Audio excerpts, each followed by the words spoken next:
Welcome everyone to the Nerd Nook. I'm your host Evan Teague, with my co-host is Noah Bailey. Heyo. So today we will be essentially determining what the best video game is by playing a little game called Kill Your Babies.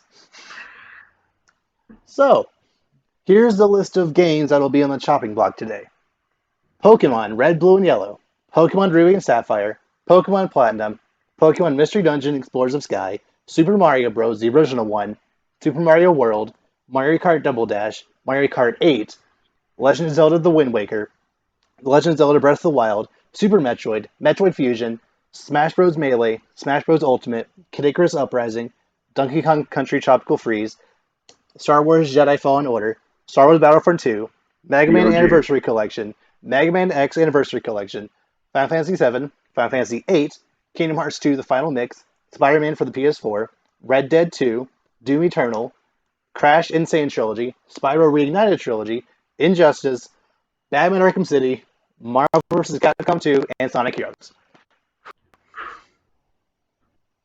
So, I love video games. do you love them enough? Yeah, do you love them enough to kick us off? But I have to kill something. Yep. Oh dear. Oh no. Um I don't know. Good. Hmm. Let's all right.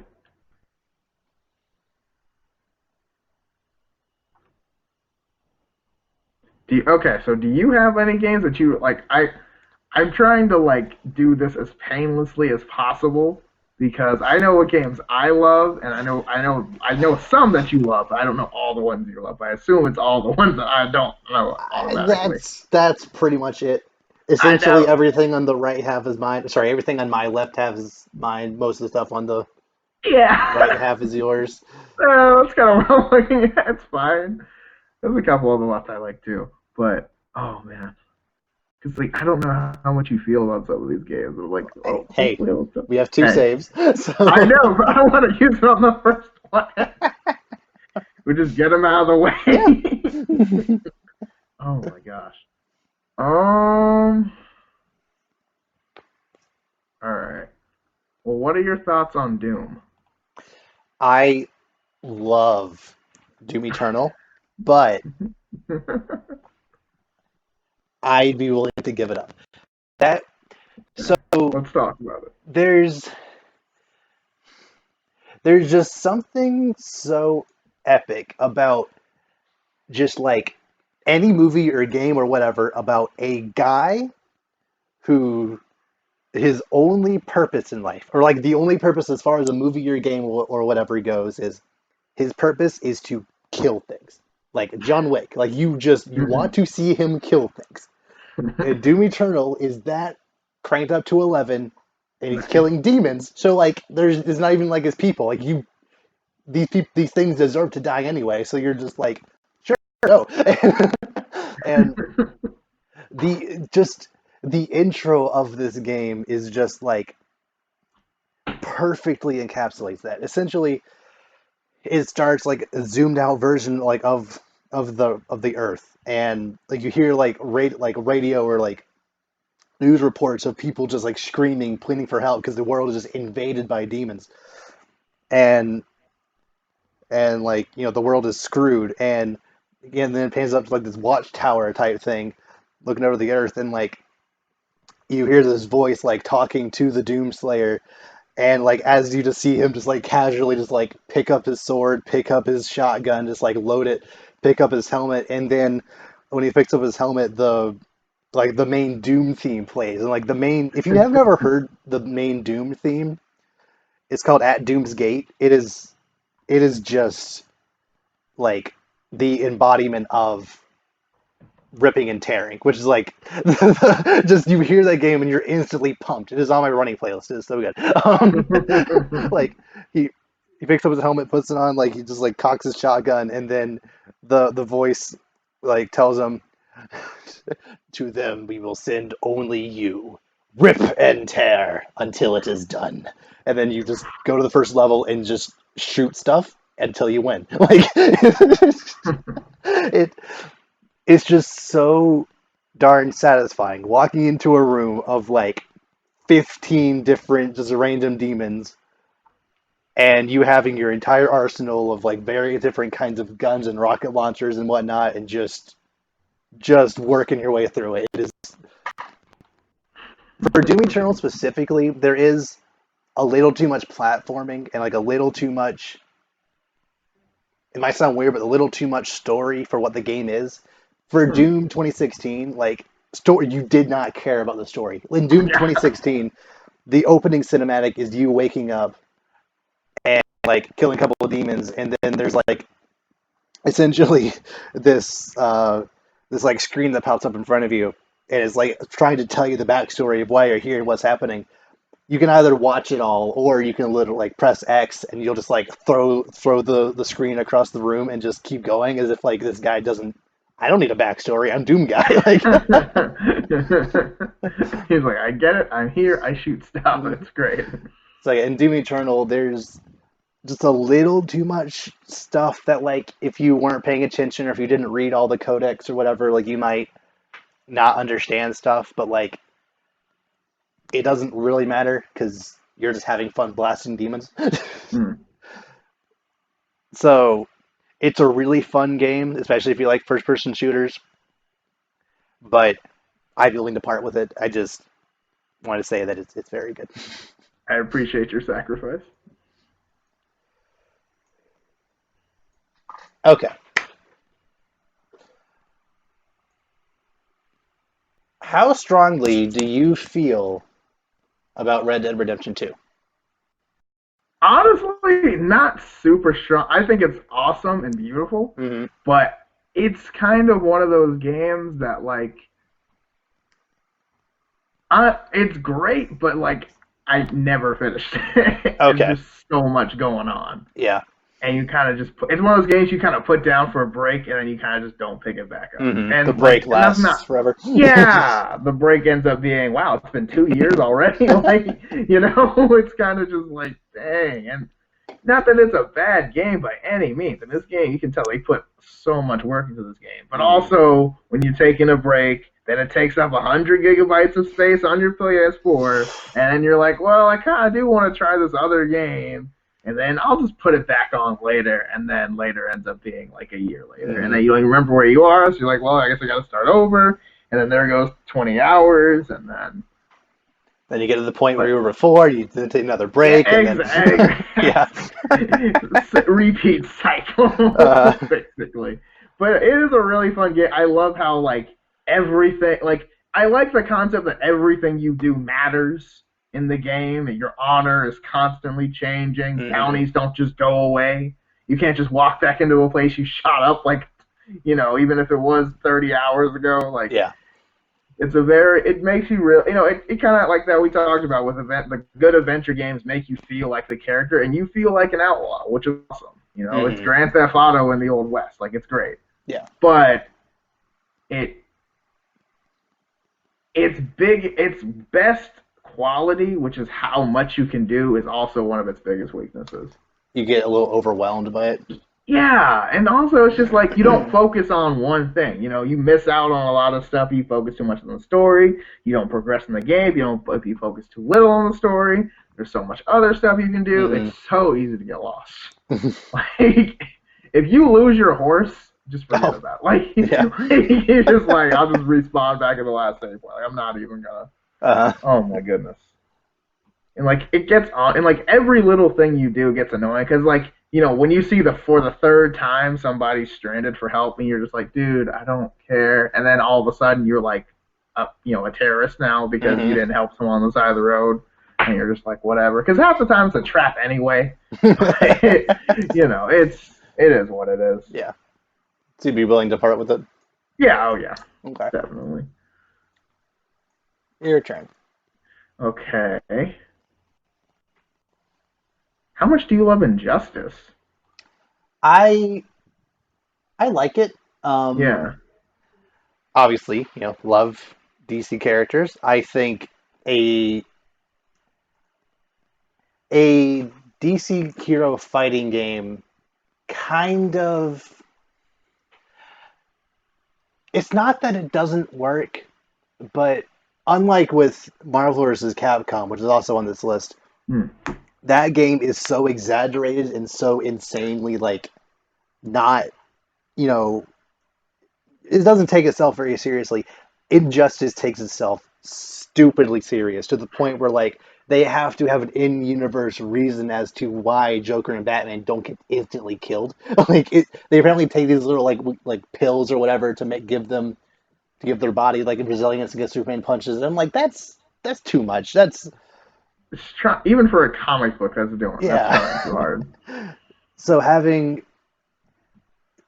having someone like Doomsday go up against Catwoman and Catwoman has a chance of winning, just I No. know it's a fighting game. I know it's DC, so already, just throw all your expectation out the window. But like even within the universe, like even within the Injustice universe, these characters are already established as being, their comic book counterparts. So having them fight Doomsday and Superman and whatnot on par with them, just kind of Why? yeah. Also, I don't love how maybe it's just the fact that Smash Bros is like the main fighting game I play, and how essentially all your B button moves are like special individual character attacks. Mm.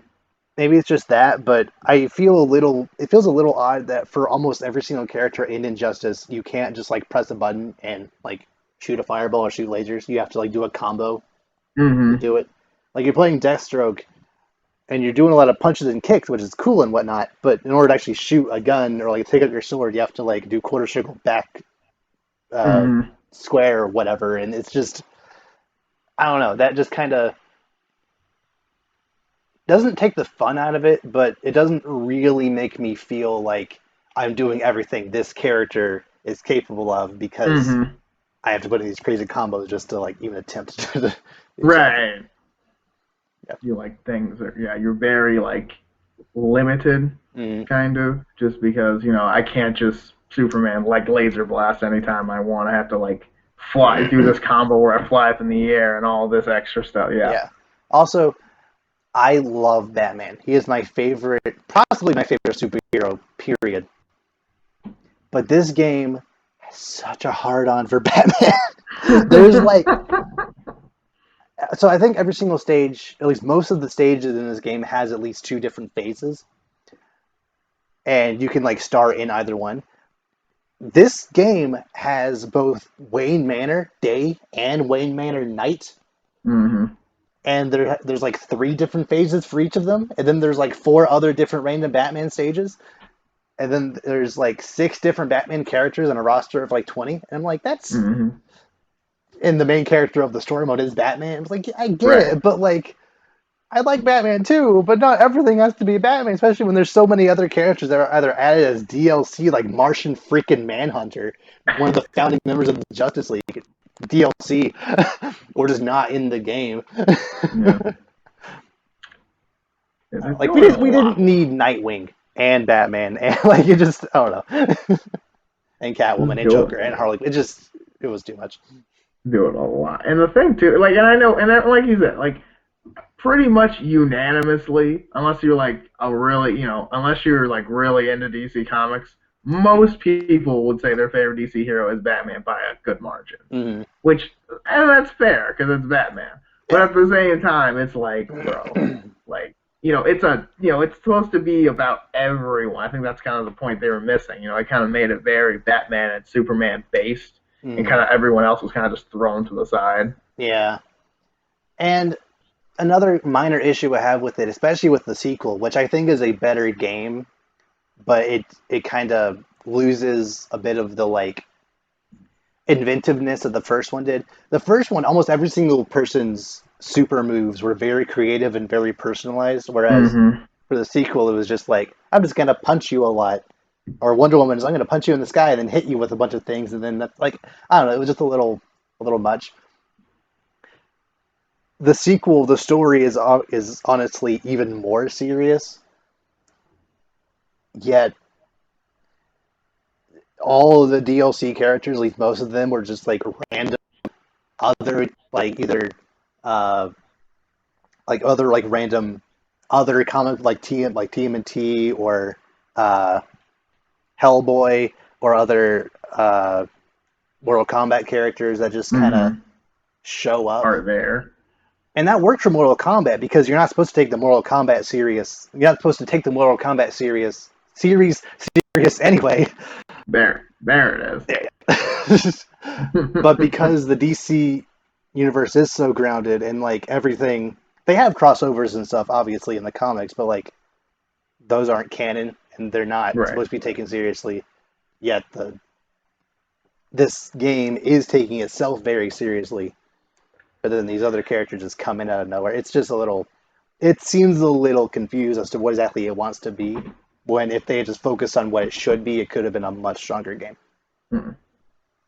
Yeah, because I mean, they even have comics for Injustice and everything, and like, and I get it, they're trying to do what they're doing, but it's like, I don't know. I never was like, I mean, I'm not a huge fighting game guy myself, but like, Mm. I was never huge on these kind of games, and not a lot of people I talked to were. It's like they're not bad, like you said, but it's like I don't know. It just it's not. It feels kind of off. I really, as far as like a fighting game, if I just look at it as a base fighting game, I think it's Yeah, actually very solid because NetherRealm knows what they're doing.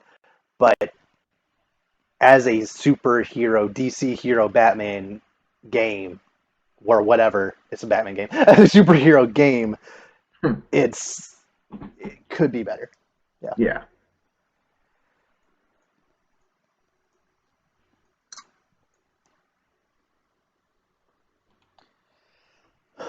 Okay.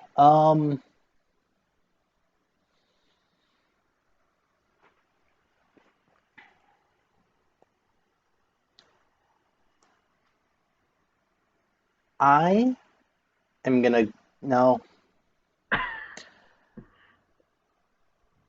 Like I don't want to go ahead and kill Mario Bros. Because it's The the OG, OG video, like not the OG video game, but it's like the thing that saved video games as they pretty are much. today. Yeah, But as of right now, I don't really see much else as like an easy shot. yeah. I, I mean, I hmm, yeah, yeah. I think. Hmm. I mean, Yeah. obviously, it is a very solid video game. The music is fantastic, Yeah, I but it's mean, a very, very old game. yeah. I mean, and that's the thing. It's like it's the obvious reasons for getting taken down. And it's not its fault. It's just before it's done. Yeah. It was the pioneer more so than like the game. Yeah, it was. I think it was the first video game I ever played, which I know is Hmm. kind of generic, but like it's true. Yeah. Oh no, it is true. I have the Nintendo. We still have a Nintendo in my attic. I'm pretty sure. Nice. It was actually at my church in just one of like the kind of back rooms. They had a NES hooked up to a TV, so we would just play Mario and Duck Hunt like after church every day. So Yeah, yeah. I had the same. Yeah. nice. And like all of my friends and all my brother's friends would like hold around the TV trying to get as far as possible. Like it was just like a fun time. But if nowadays if I try to play, I just there are certain things like obviously because Mario games have evolved so much past that. There's certain things like the ground pound or like wall jumping that you just can't do Hmm. that you feel very limited by playing it on the Oh, do they an not 8-bit. have wall jumping in the original? No. Oh, dude. See. I'm glad you said. I would have been on there like, oh, I got this.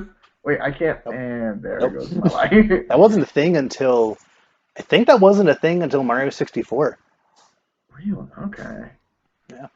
Yeah. Okay. So yeah, I guess it would be like really limited because there's not a lot going on for it, and like, Hmm. and then again, great game, but and that's isn't that before that you could save too?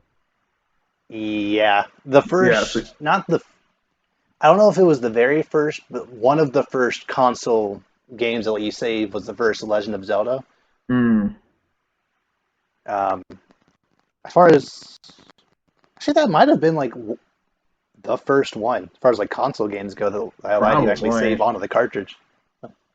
Yeah, because I know, yeah, because so many times we were like, all right, we got to World 4 or something, and like, all right, kids, we got to go to the store. Like, no! You could keep your NES on, but it would burn your house down. Yeah, that's what I was thinking. Like, we had a carpet in that room. That was not going to work out. No, no, no. Like, no, Mm. no. Come home. It's just a hole in the floor. Like, But as much as I love that game, as much as it means to me, as much as it means to video games as a whole, it's had its fun. It's time to go. it had to go, and that's okay. Yeah, that's okay. It was still it stands for a lot, and it Hmm. was awesome. Okay, where are we? Hmm.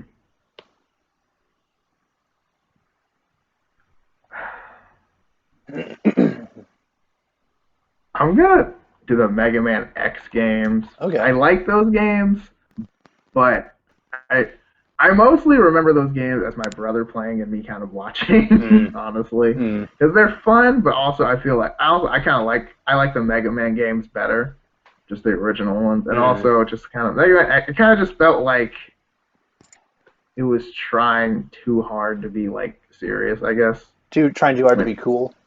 Yeah. yeah, because it's like, oh, they're robots now. Oh, and they're like, oh, they're bad robot. It felt like they were trying to do like Transformers and Mega Man Mm. and like something else. Like, I don't know. It was cool, but it wasn't. I was never like super huge on it. Yeah. Especially in later games, the story got a little too crazy. When originally it was just Yeah. Wily did a thing. Here's 8 robots, go kill them. Like, Yeah. And then X is kind of like, no, these are the bad robots who are trying to heal, but these are the good robots, and I'm just actually, the kind of good like, robots are actually back, and they got infected by this other thing that this other one. yeah. And I'm just kind of like, okay, so like, I just kind of like, okay, that's all great, but who am I killing? That's the point. Like, that's all I need to know. Although Zero is a boss This is true, but I feel like Zero is just like trying, like this version's Proto Man, honestly. with a sword. Like, yeah, with a sword, but I mean, still, like, and don't get me wrong, sword having a sword is awesome, but there also are disadvantages that I learned very quickly because some bosses do not want you to get close to them. Yeah, But no, it was. I do remember getting a sword was pretty awesome. I'll admit. I I really like what it did as far as like it definitely is a Mega Man game, but it did enough to kind of set itself apart to Mm-hmm. be its own thing. Like it added new enemy types, new like ways to play, like new mechanics like wall jumping and whatnot. Mm-hmm. Um, Being able to like knock an enemy out of that big mech and like walk around that big mech for a little bit. That was just kind of fun. Adding a Yeah. story was a decent idea, but like you just said, it did go a little try a little too hard. Um, Yeah. Being able to throughout different levels, depending on the way you in the order you beat them, you can like upgrade your armor to be that's like super form by the end of it is also a very cool idea. But Yeah. It's true. yeah, But yeah, I mean, they were good games. I just don't. I think I played like three of them. I know I had X4, X5, and I think it X. Is there X7? there's I think it went all the way up to X, either 7 or 8. Nine of Seven's them? very bad. I know there's a 7 and it's bad. Is it 7 or 8? I think. Let me look. Yeah, X8 was on. Yeah, they had base also was added. That's Oh, right.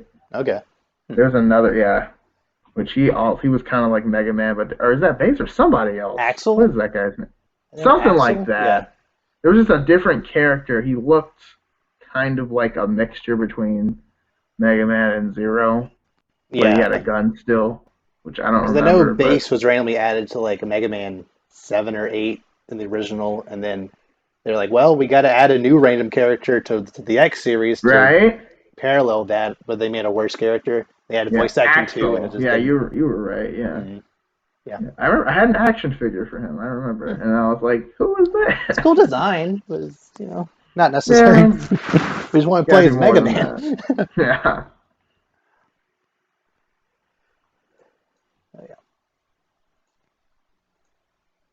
Oh, yeah. Okay.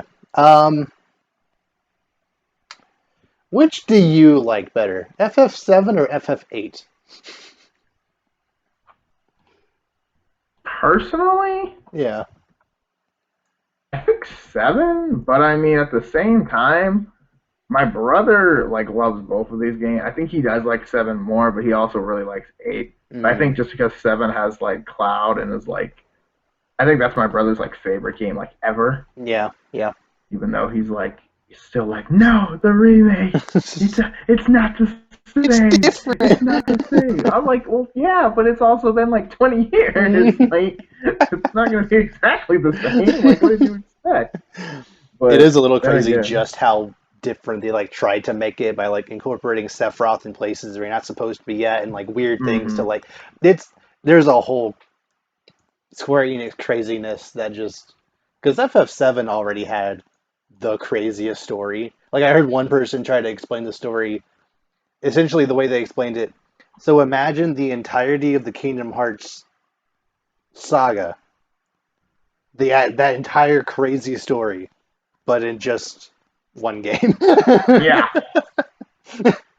pretty much, yeah. Because I mean, I still don't understand completely the whole Cloud Sephiroth thing, but And like apparently for half the game you're not even actually playing as Cloud, you're playing as the other guy who has like the same DNA or something as Cloud, and like something Cloud's this like other that. person, and then like Cloud wakes up and realizes who he truly is, but he's still That does Cloud. sound a lot. That actually does sound a lot like Kingdom Hearts, because that sounds like Sora with Like Roxas and him and Sephiroth are both super soldiers, but like he's a failed one, and he also has like this like angel demon spirit possessing him or something, and it's and then the remake is even crazier because it also incorporates Advent Children and the other movies and prequel games and stuff in there too. And I'm just like, this is too much. uh, what about eight? What? 8. Yeah, I don't actually, I I don't think know much at all about eight. I just know that people like it.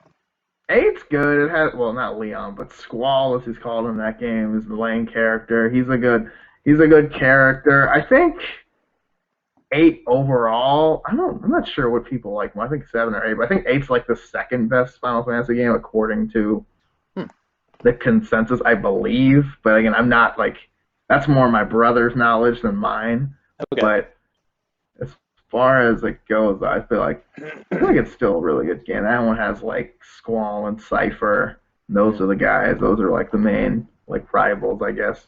Which okay. is interesting because in Kingdom Hearts they don't even know who each other are, but like of Sure. course they don't. But Why not? I don't know. So I know that Final Fantasy VIII for the longest time was not re-released because Square Enix just lost the source code or something.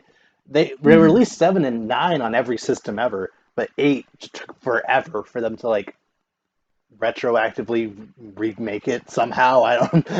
Yeah, I don't It's even know out how that now, but works. Mm.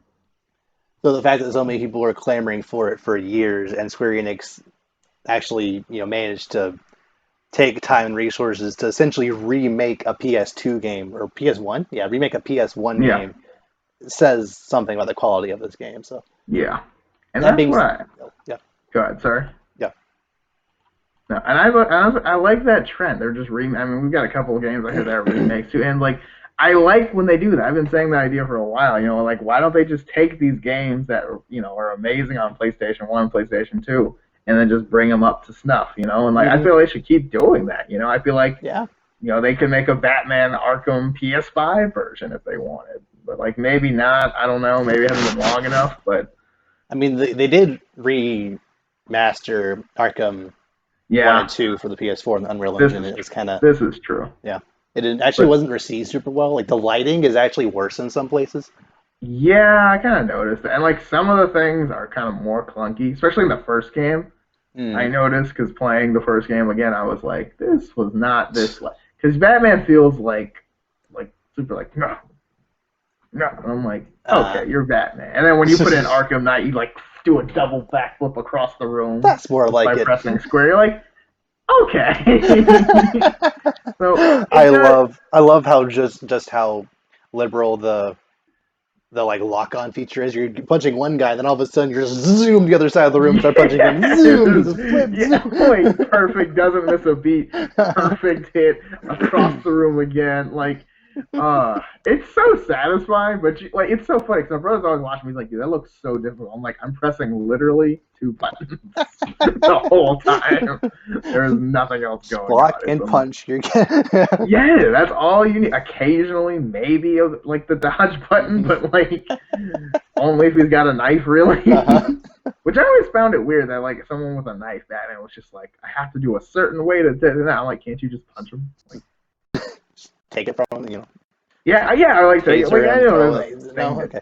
yeah, I don't know. Gameplay. It would look so much cooler if you just like break their arm, take the knife, and like throw it at them or something. Yeah. I don't know.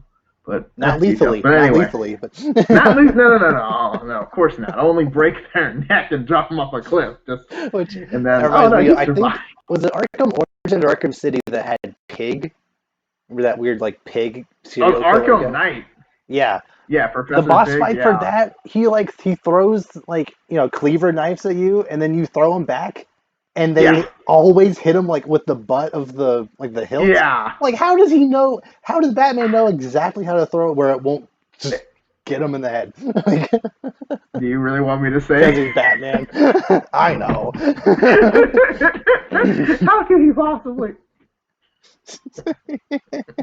You set them up. Okay. I'm killing we Final get Fantasy it. VIII. Sorry, but anyway, Final Fantasy VIII. Yeah, you can take Final Fantasy VIII off. How do we go from Final Fantasy VIII remaking things? Remaking, exactly. Yeah. There it is. Okay.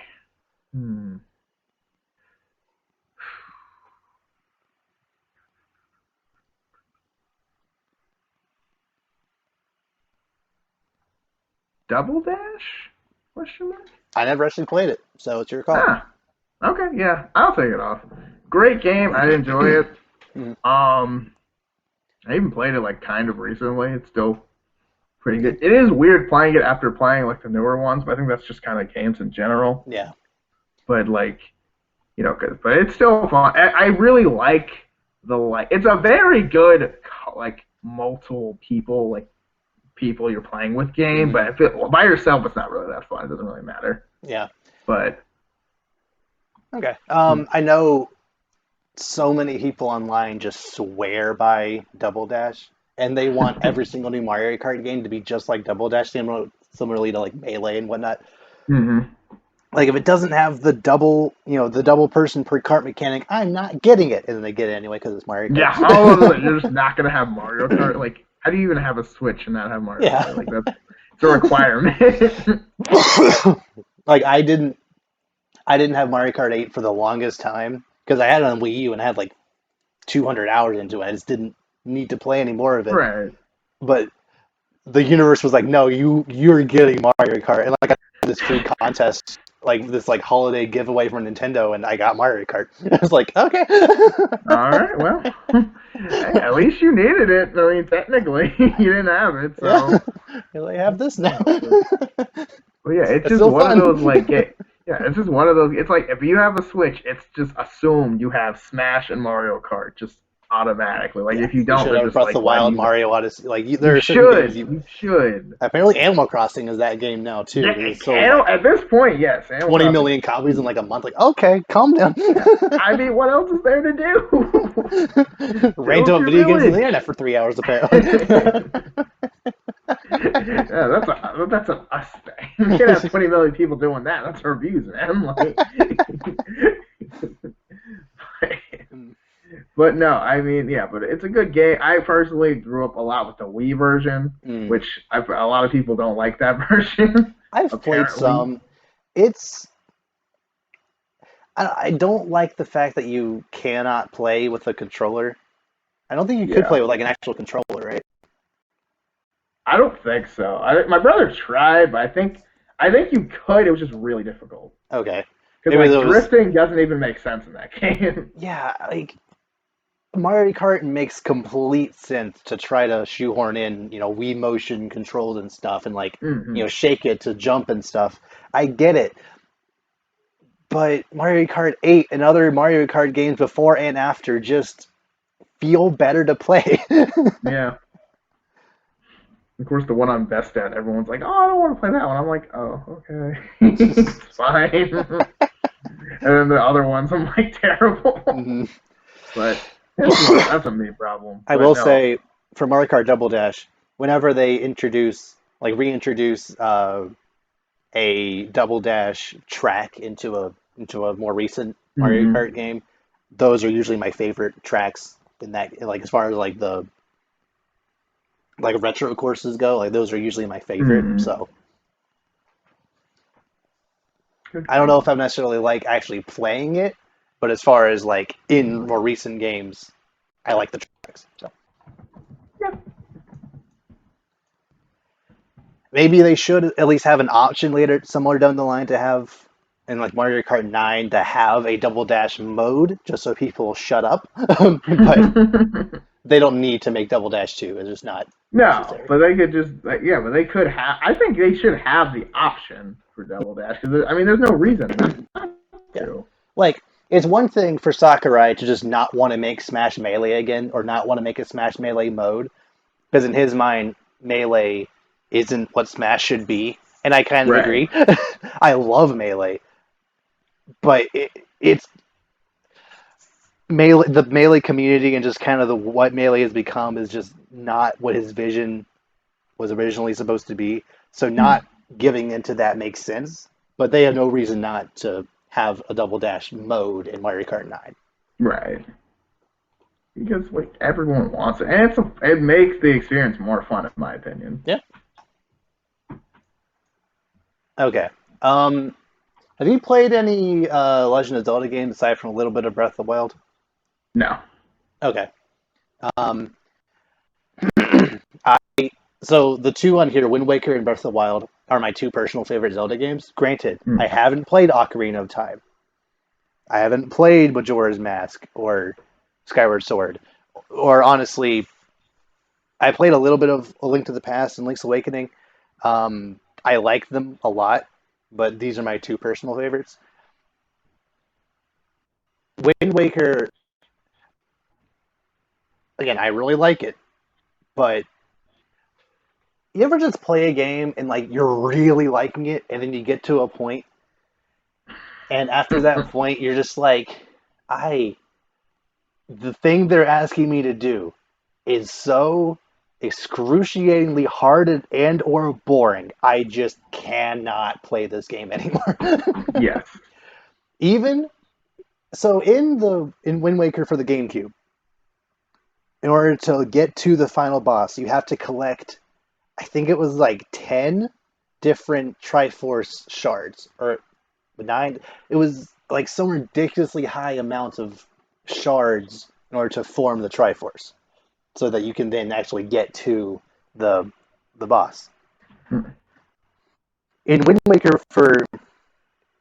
HD for the Wii U, they fixed it by making them less and easier to get, but it's still super tedious and boring. And it's just there's one dungeon you have to go like down 100 floors in order to get to the bottom of it, and I'm just like, that's too much. I Like don't want to do this. actually 100? I think it was something like that. Oh my god. Like, I don't want to do. I don't have No, time for this. I know there's that like would really. save points at every 25 floors, but I don't want to. That's doing way. You can't at least teleport to the save points. Like, I don't know. I just remember me and my brother just like trying to play it, and like we were loving it. Sailing the open seas, fighting random giant octopuses, like you know, docking on random islands. Like, it was just a fun game to just explore in, and that clearly inspired Breath of the Wild 14, 14 years later. But it got to the point where exploring, trying to find these Triforce shards, the exploration part just wasn't fun anymore. Like, you had to backtrack to all these different islands you already been to. There are some places, if you didn't have a guide, even in the HD edition, that made it easier. If you didn't have a guide, oh, you have to, crawl into this one little hole that, like, if you have to like move this one thing to crawl into, and then you have to like go through this little like maze, and it's like, that's too much. Stop it. All that being said, the combat is very fun. I love the art style. Many people when this game first came out hated the art style because it wasn't serious enough, but shut up. um, uh, I love the art style. I love all the supporting cast. This Link is very expressive. I like most things about this game. Just the like right before the climax just really ruined it for me. So, It happens too. yeah. I mean, yeah, sometimes you just get to a point where the game's just ruined, and you hate it because you did like the game, but it's also like I can't do that. And this isn't just a Zelda thing. Like my brother, my brother and I are two of the biggest Pokemon fans on the planet. And Pokemon Ultra Sun and Moon on the 3DS that came out in 2017. There's this one point where you like jump on the back of the box legendary and travel through this like dimensional hole thing to get to where like the villain team is. The way it's what they should have done was the first time you do this, you get on his back and go, you just end up there. I think that would have made sense. But no, instead it's like this little mini game. You have to like go through these different rings and then like pick up enough speed to finally get to the right warp hole thing in this like dimensional tunnel thing. But if you go into the wrong hole, you'll end up fighting this like level 60 Pokemon that like your Pokemon just aren't ready to fight yet. Because this is Dang, before the Elite Four, so you're only on like level 45 to 50 max. So it's a decent opportunity to grind if you can even beat it. So like you keep if and like so if you don't know what you're doing, you'll just keep fighting random strong bosses, and then if you can finally get there, if you finally find the right path and right speed, you get to like the villain team layer where they have Necrozma, who's like this game's Rayquaza type thing, like the third Pokemon who got their own game. And then, as soon as you get there, he sprouts into this new form that is literally the strongest Pokemon up to that point. Who has like 150 in both attack stats, insane speed. He's dang. Psychic Dragon on level 60 with moves that are super effective against everything that's good against it. So So it's broken. not fair. he, my brother didn't even get that far, and he just gave up. He gave up on a Pokemon game. Like a lot. Like I mean, I only beat it the first time because like I had one Pokemon that like because of its ability it looked like a different Pokemon. So it is a dark type that uses the ability to look like a fighting type. So Necrozma would always just use psychic moves on me, but they wouldn't affect me, so I was able to just kind of chip it down. mm. If I didn't have that, it would have wiped my team. One shot Yeah, and across the you can't board. even catch it yet. That's you can't even like just throw a Pokeball or Master Ball and end it. You have to like wait until later. You have to wait till the end of Victory Road in order to catch its base form. So Mm. it's a whole thing. So why is it there so soon then? Level 60. I don't know. It's you fight this thing three separate times. You literally just fought it at level I think it was level 50 when you fought it the first time, and then there's no big battles in between there. It's randomly level 60. This is so unnecessary. It's just like I don't know. just one. Mm. So yeah, it can happen. You like the game a lot, and then just one part of it just ruins it for you. Ruined forever. Oh man. Okay. Let's see. Where are we? Mm. Hmm.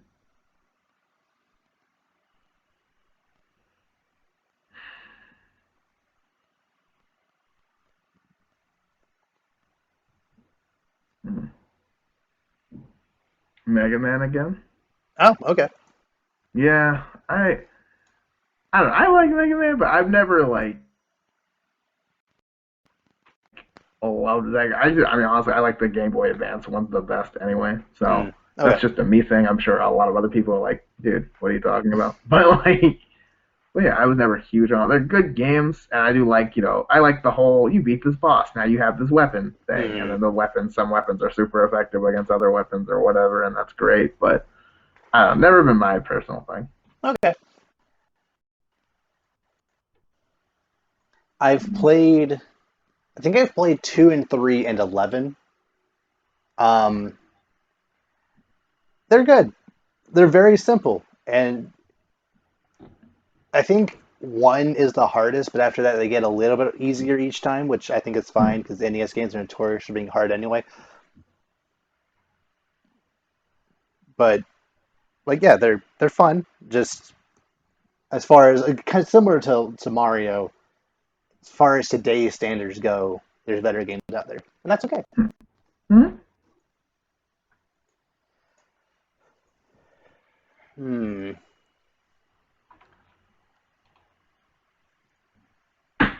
Crash Insane Trilogy.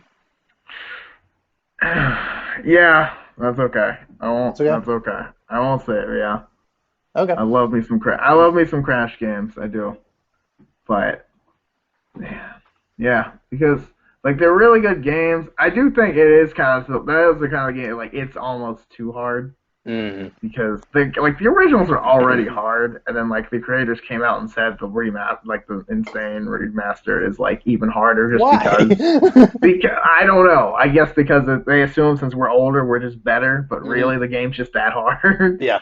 So there are levels. I think the second one where I literally like I you get like because the thing about Crash is, unlike a lot of games, you only get like, unlike Spyro, you get one hit unless you get like a mask or something. Right. So it's like Right. you get checkpoints and stuff, but it's like you get hit by the same, you're in the same like running series, and it's like you have to jump here, land on this box, and then jump off this box. As soon as you land on it, it'll break. You have Hmm. to time that jump, which is two jumps ahead, with the platform being guarded by like a enemy, and you can only hit this enemy at this perfect way, and it's like while on ice, and you're just like Why this not? is right, Why right, not? you're like, of course, and it's just like okay, fine, and you just die instantly, and like I can't tell how many times I've like been like right before the end, and there's a little jump, and you just barely miss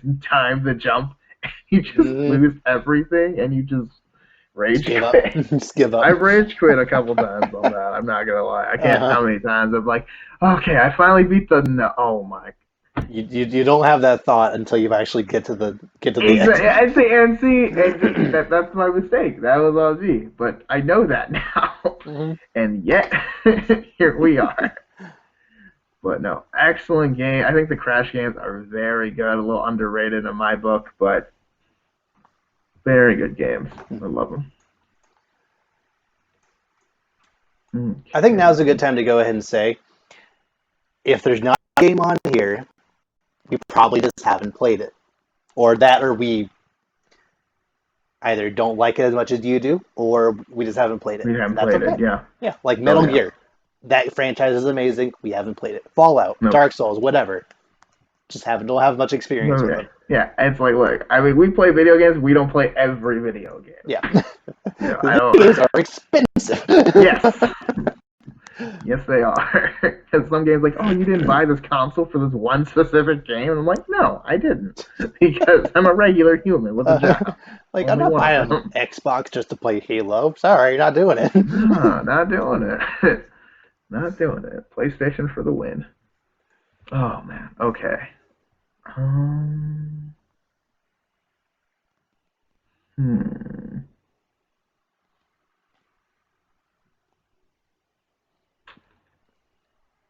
Okay, so of the two Metroid games, which one would you not kill me over? Kill Super. Super Metroid? I I acknowledge, I completely acknowledge that Super Metroid is one of the best games ever made. I Dang. know it is. I've played it.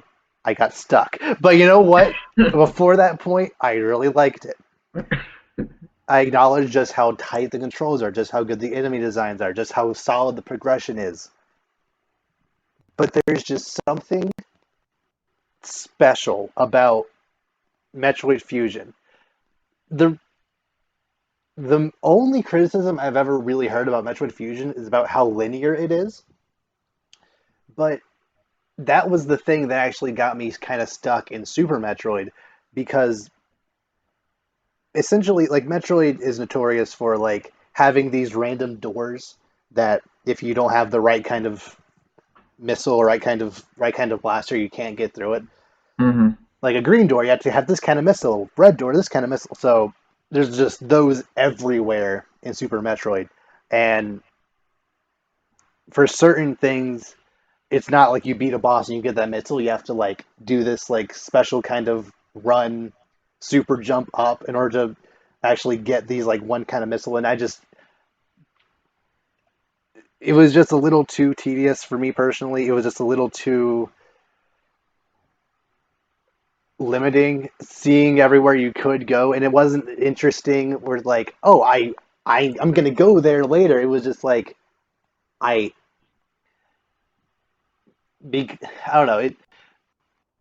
There was just something about that just kind of discouraged me from even really wanting to play any much further. And Metroid Hmm. Fusion had that to an extent, but more often than not, they had it where like there were green doors in certain levels kind of earlier on, and if you wanted to come back after you've gotten certain weapons, you can you can do that and get like an extra bomb upgrade or get like more missiles or whatever. There's actually a reward for backtracking as opposed to Super Metroid where backtracking is required. Also, Metroid Fusion is probably I think it might be the only horror game I've ever played, but it's not really horror, but like it has all the same elements, and I feel like it literally does horror better than most horror games do nowadays. Like Hmm.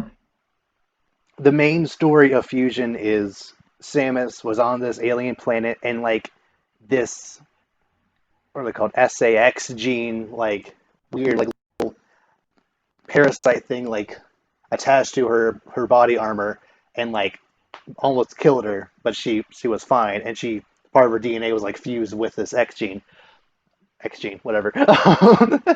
um,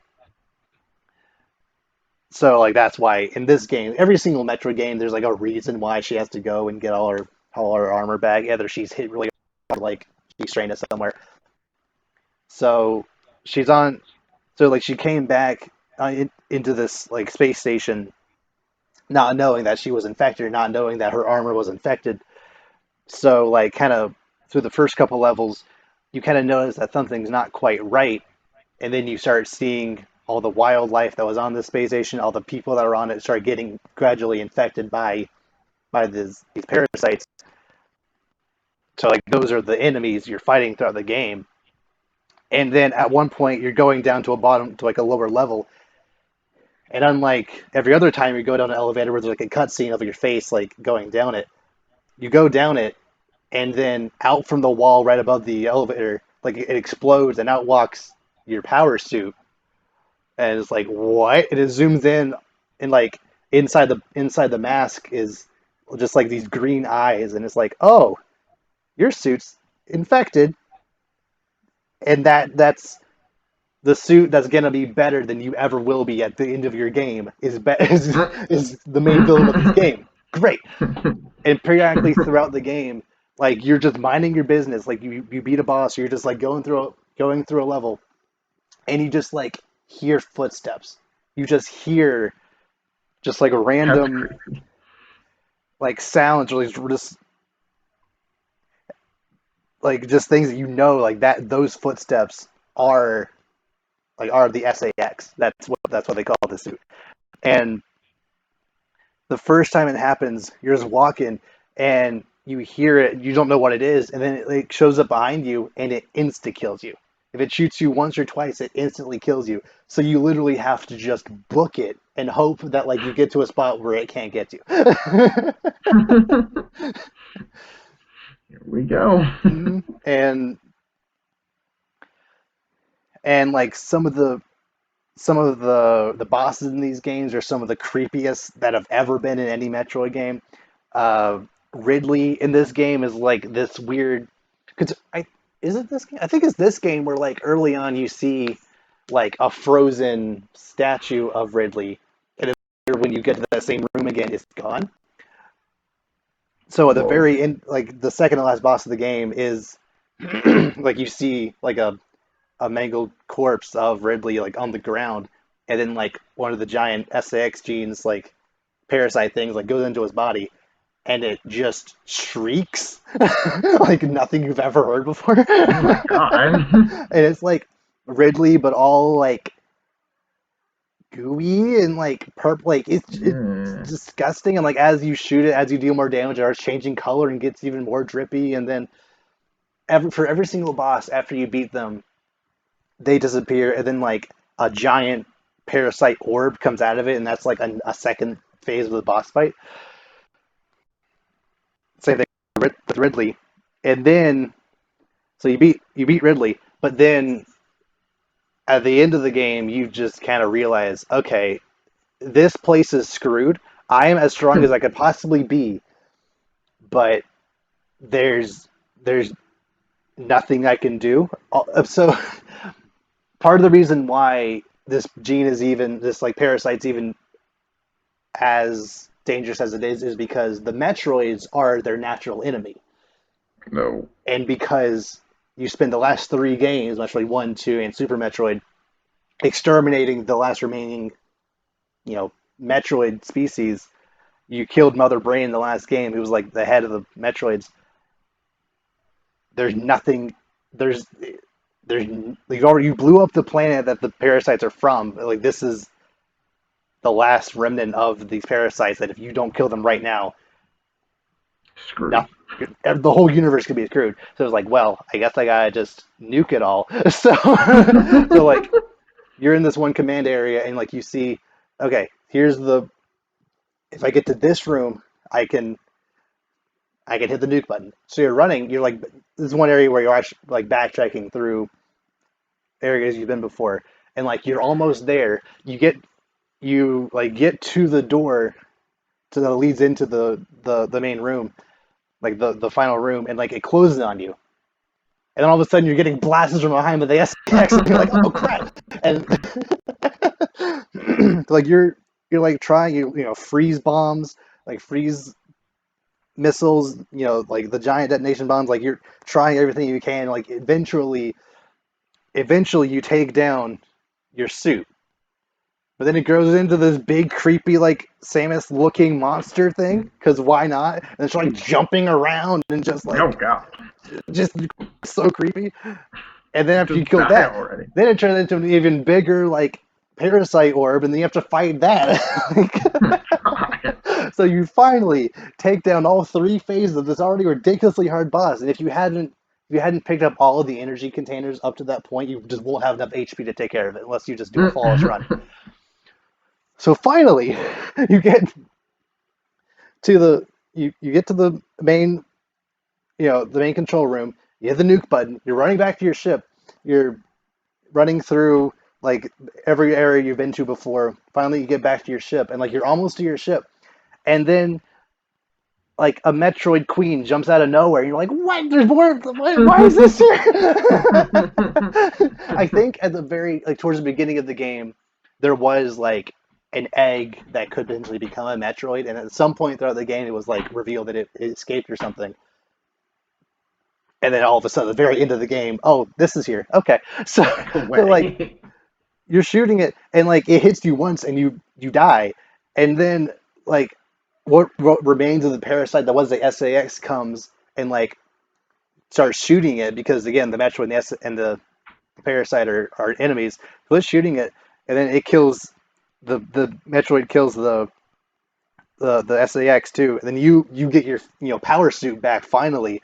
So you finally have your full power. You're shooting, and you're finally able to kill the Metroid. Get out, and the whole place blows up behind you. Game over. So yeah, A lot of final boss. it's a it just knows how to like escalate from being a horror game to being an action game to being just I don't know, it's just a fun exploration game. Like it has it all, and also I personally just adore the Game Boy Advance aesthetic. Like the sprite work of this game is just so solid. It's one of those games that if they tried to remake it in 3D and like CG polygons or whatever, it just wouldn't Hmm.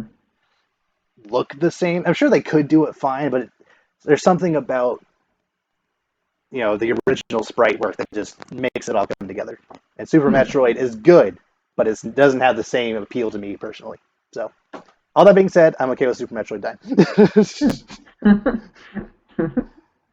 I feel bad. That was such a good like.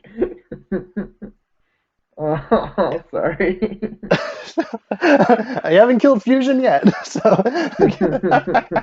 again, Super Metroid. I acknowledge it is a very good game. I acknowledge like some people think it's the best game of all time. I'm Oh, okay.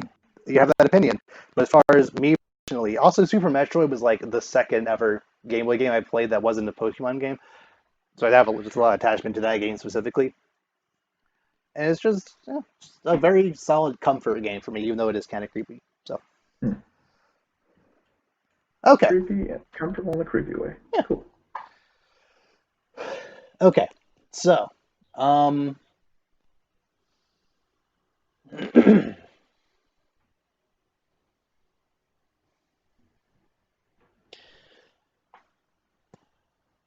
I'm gonna do something that you're not gonna expect, that I wasn't Why? expecting going in to kill it this early. Oh no. I'm gonna kill Pokemon Red, Blue, and Yellow. Really? Yes. Wait, what? You I want to know mean, why? why? Red, Blue, and Yellow. Obviously they introduced the world to Pokemon. Those are some of the glitchiest games ever. But they're the first ones. But That's true. We said the they same thing about don't Mario. work. There are so many things, so many mechanics in that game that just make no sense, and just almost every single thing about those games either have been remade or have been improved upon in future games that just kind of make them not irrelevant, but just kind of make them hard to play. Like, Mm, first of all, you can't run. There's no running shoes, which nope. just I can't even play Gold and Silver anymore because there's no running shoes.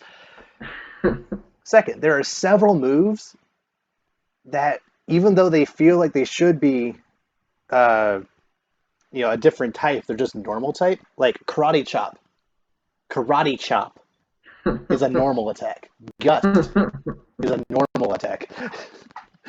Um, the the move Focus Energy, which is supposed to increase your chance of getting critical hit, Hmm. does the opposite of that. It makes it that you have a 0% chance of getting critical Wait, hit. what? Focus Energy in this game just doesn't work. Dead move. They coded it the exact opposite way it was supposed to work, and made it so that if you use this move, you are incapable of getting a crit. Wait a minute. Have I been doing this wrong the whole time? As far as Gen 1 goes, yes. Oh my You've god. hurt yourself by using this move. Did not know. Oh my god. Not to mention this game, critical hits are a function of how fast you are. Hmm. As so like if you're faster than your opponent, you have a way higher chance of getting a crit. So faster Pokemon are just better. That's why Alakazam and Scyther are just god tier in this game because they're so fast. Yeah. That's And another thing. nothing beats Psychic Yeah, pretty because much, there's only which two is bug also moves, which do I think Twin Needle does two sets of 25, and Pin Missile does 2 to 5 times of 15. So like that's not a not lot. even that great. And the Ghost type, which is supposed to be the thing to be good against Psychic, every Ghost type in that game is part poison, so already they're at a disadvantage, or at least they're at least equal to each other. And two, Ghost moves just don't work. The coding is just wrong. They don't work against Psychic. They tried to make Ghost super effective against Psychic, but instead they made Ghost. They said they made Psychic immune to Ghost. Figure that one out. Yeah, Not to mention the that's fact, even worse. not to mention the fact, there's only two Ghost moves. One of them being Lick, which is the 20 base power, I think 20 or Yeah, 30 base power attack, and then Nightshade, which doesn't do which isn't like a real attack. It just like does damage based on your level. So even if it did work, you couldn't really hurt them anyway because every move that's super effective against Alakazam is so weak. So if you That do doesn't happen to really live an matter. attack from it, because it's so much faster and have such high special attack, you just can't kill it. Yeah, it's true. um, I think okay. no. I mean, I remember playing this game and like I didn't know it at the time until I found out. I was like, wow, these psychics like pretty awesome. And I look at the whole like weakness chart, and I was like, is there nothing that really like? Because No. I knew it was like bug type, but it was like, well, other than like Pinstar, like I'm not really that worried about it. And you just go to the Elite Four, and then you just hit Psychic and Psybeam, and they just either upward Yep. just. I'm just like, ah, all right then. As far as like the story and characters go, I think these are the most solid Pokemon games, even now. There's maybe one other that I can think of that has better characters overall, but like Gary has been the best rival outside of maybe Silver from a Gold and Silver. But even then, Gary is just like the OG jerk rival, so like I'll give it to Mm-hmm. him. I think Team Rocket, as ridiculous as they are, I think they're just very basic, and that kind of in more recent Pokemon games they've kind of tried to amp up the ridiculousness and like craziness of villain teams' plans and made them a little more serious, and it just kind of doesn't work for Pokemon. Just Team Rocket, they want to steal Pokemon to make money. That's their goal. I Mm-hmm. like it.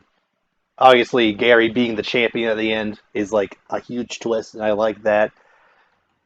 Um,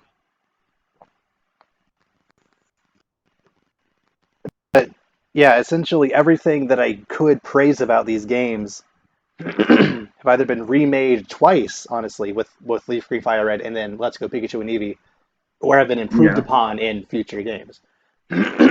Like they specifically made the Dark and Steel type in Gold and Silver to counter just how strong Psychic was. So as much as I love and appreciate these games, if Leaf Green and Fire Red were on here, I have a much stronger argument to keep them around. But as far as red and blue and yellow, also the gym leader teams, I know I've discussed this before when talking about Let's Go Pikachu and Eevee, which actually fix this.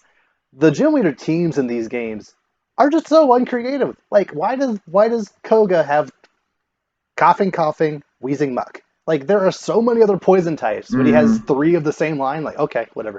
Yeah. In the ground gym, it's like they're just all Geo dudes. We're like, oh, didn't see that? How original! Like, like, Like there's apparently Magmar and Ninetales just don't exist to blame. No, no, Ponyta, no. Rapidash, Growlithe, Arcanine. That's my team. Like okay, Yeah. sure. It's like okay, like I guess And you that just that don't type get of thing hasn't gone away in recent Pokemon games. Like maybe in I don't think there's anything like that in outside of one instance in Sword and Shield, but I think up through Gen 5 at least they did quite a bit of that where like randomly for no reason it was just even though there's plenty of dragon types, we'll just have two of the same Pokemon from the same line just throw in there just because like okay, Mm-hmm. whatever. So Mm. Like just to meet their quota. It's not even like it doesn't even mhm, feel real. yeah.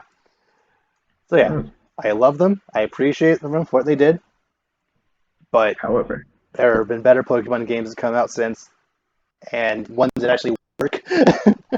it So was the first one. I know, but like some of the stuff just seems so egregious. Like, Yeah.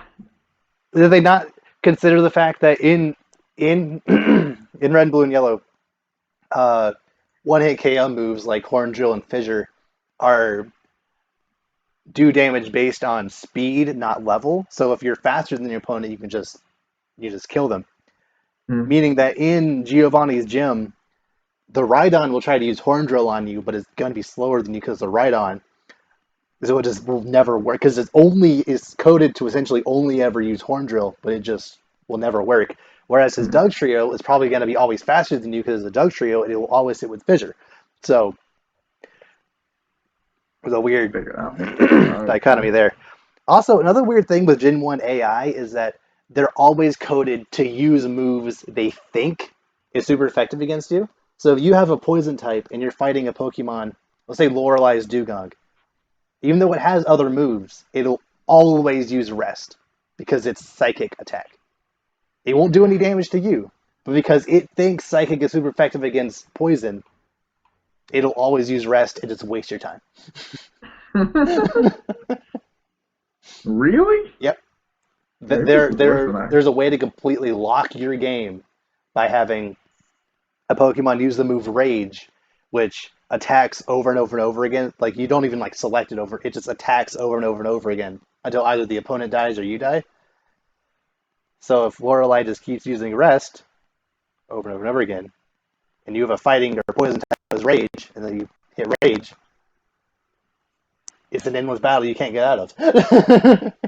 Oh my goodness. Because in Gen 1, opponents didn't have PP. They could just use moves forever. Oh. So she'll never. Rest is supposed to only have 10 PP, but she'll just never run out of it. So you'll just keep hitting and they'll keep recovering and it's an Yep. infinite loop. Mm-hmm. Even if Oh. you get 3 crits in a row, Rage is not. It only does 20 damage, so it's not strong enough. Oh my god. Yeah, yeah. I love those games, but some parts of it just don't. Yeah. Endless loop. Okay, your Oh turn. man. Okay. All right. All right. So no, I don't want the Final Fantasy haters to hate me, but for me, I don't. I think seven's got to go. Okay, yeah. No, I'm not a. I mean, I'm not a personal Final Fantasy. But my brother somewhere right now just had a heart attack. But for me, I never really played Final Fantasy. My brother told me he's like, no, you love Kingdom Hearts, you'll get like Final Fantasy. I'm like, I'm sure I would, but like no. And the battle mechanics are so much different. I know. Well, it depends on the Final Fantasy game because True. like the newer ones are more like, especially like 15. 13 Like on, I think, has been action yeah, oriented. even 12 is kind of turn. It's like you move around and stuff, but it's like moves take a while to charge. Okay. So like it's kind of more open. And ever since like 10, they've been kind of the stereotypical like you know straight up turn based like you stand there, we stand here, Mm. yeah, kind of thing. Which my brother loves that stuff. I kind of think it's kind of but It works in I some don't know. contexts, but like if you have a team of 8 members, you have to wait for all of them to use their attacks and wait for your opponent to hit you. It takes a while. Yeah, Mm. but I don't know. My brother's been telling me I should try Final Fantasy X. I've considered it, especially the PS4 version, Mm. but I don't know.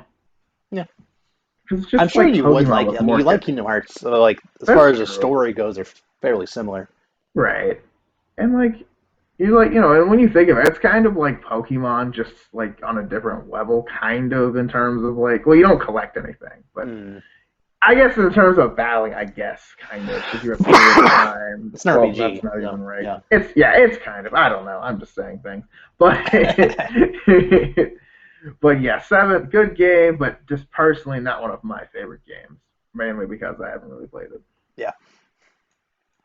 Plus the remake is out, so like, and it has a turn-based mode if you want that. So Yeah. again, like not the entire remake because they're going to split into at least 3 parts, and we're not going to get until 2030. Oh But my god. you know, I won't have to. 2025. Well, still, that's an entire console Probably. cycle. Oh my goodness.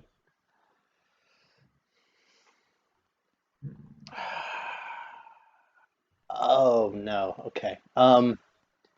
In VC2, Yeah. Okay.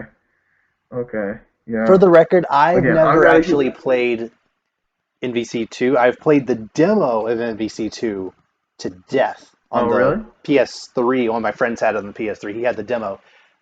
I think Captain America, Wolverine, and some other Marvel character versus three random Capcom characters. It was really fun, like mixing and matching them over and over again. But like, Hmm. I haven't played with that huge, 70-person roster before, which I'm sure will be fun. Oh yeah, yeah. No, this thing is crazy. Like this game's pretty insane. Like Hmm. I've played this thing. This is insane. There's so many characters in this game. It's my brother loves it. This is another game my brother loves to death. Like Yeah. he would probably like if it was between this game and me, he'd probably hesitate for a while. But and then he'd pick the game. Yep. But anyway, but anyway, he's like, "What am I thinking? This game's irreplaceable."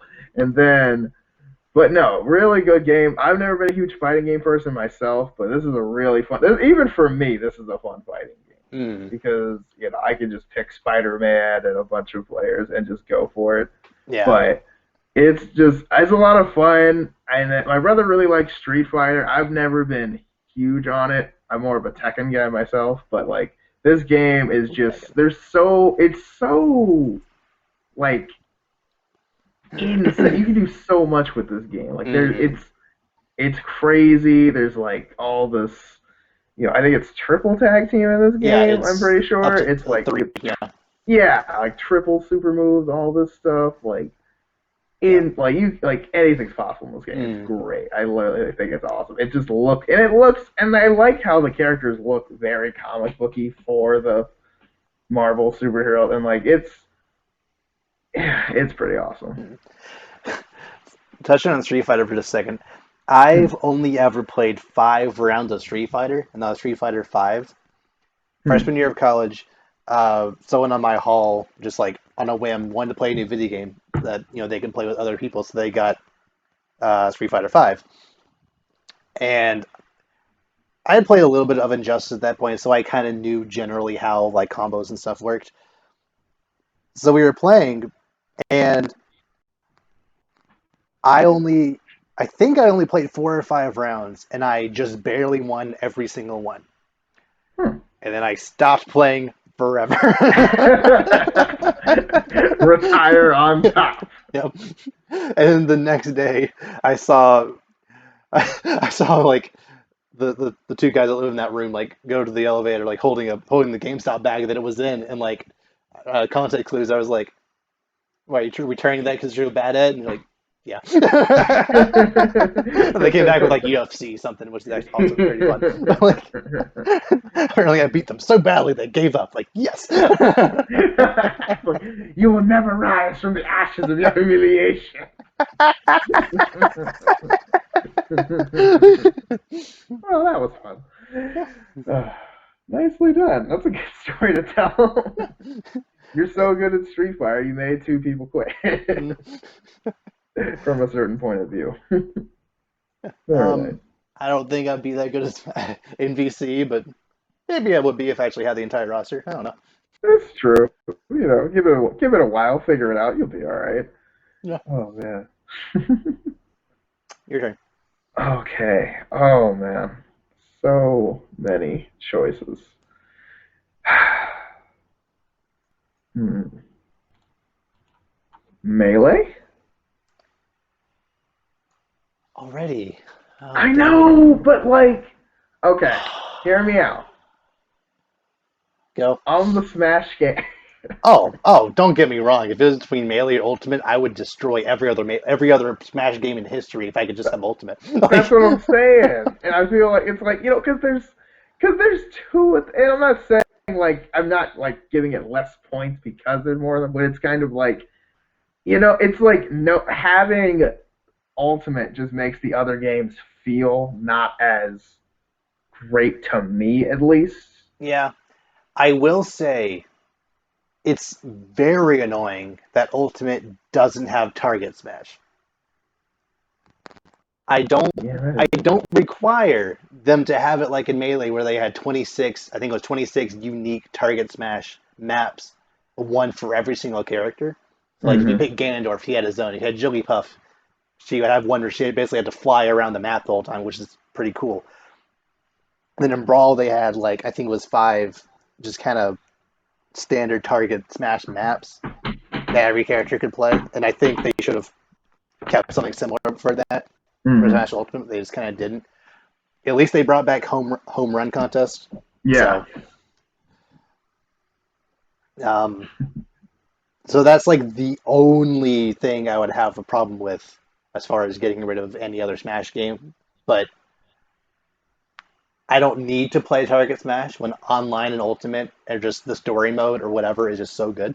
Hmm. Online. It's not Oh man. perfect. I'll say it's not perfect. It still stutters a little, but that's kind of more on Nintendo as opposed to on like the Yeah. Smash. But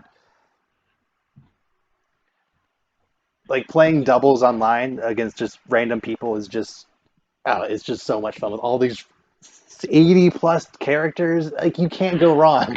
No. Wombo combo. Happy feet. Yeah. Oh, dude, I can't. Oh, dude, that'd be so awesome to play online. Like, Mhm. get doubles on that. No, that needs to Yeah. happen. Like Melee, obviously, it is technically a more competitive game. There is more accidental. Almost everything competitive about the game is accidental. Wave dashing is a glitch. L canceling wasn't supposed to be. Like there's so many other techniques about that game that just were either glitches or oversights or things they just kind of left it in and didn't expect people to find out.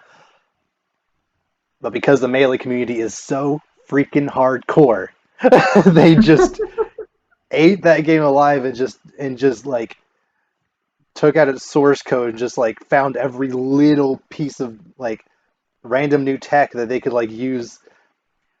It's so crazy how 20 years later, someone, I think like Samus recently, they discovered some random new ability you could do with like bomb jumping, like bomb jump skipping, like some random new ability with Samus that just made her actually good now. It's like she wasn't, like he was like mid melee for the longest time. And all she's like top five. Like okay, why not? Just some random code that someone found that it's like impossible to do. But then the melee people, they're like, oh, well, let me show you how to do this thing. What? Oh yeah, you just do this. Just do. Just break your hand? Like, what did you do? How did you Just press all those break buttons at the same time? dislocate your thumb and put it over there. What? Like, Like, you press right A, the L shoulder button, and C stick all at the same time, and then you do this combo. It's like, but how to do that? But okay. they don't play games. They no. Literally while playing a game. It, What do you it, think? This is a game? Yes. yes, I think so. No. I feel like yes is the wrong answer when you say it that way. I personally have more fond memories playing Brawl just because of how more accessible it is, and that's kind of the game that got me more into playing Smash more often with other people and whatnot. Plus, the story mode in Brawl is just fantastic, but the melee Mm. adventure mode is still very, very solid. Um, Anything else? But yeah, but if it came between melee and ultimate, I pick ultimate every day of the week. If not just the reason that it's on a system I actually still have. So Fair enough. I'm sorry. sorry. I feel like I don't know. For some reason, I felt like we were farther than we actually were. There's still a lot of games on the board. Let me just read what we have left. Jedi Fallen Order, Pokemon Ruby and Sapphire, Super Mario World, Breath of the Wild, Smash Ultimate, Battlefront 2, the old one, Arkham City, Pokemon Platinum, Kid Icarus Uprising, Kingdom Hearts 2, Mystery Dungeon Explorers of Sky, Mario Kart 8, Metroid Fusion, Tropical Freeze, Spider-Man PS4, Spyro Trilogy, Sonic Heroes.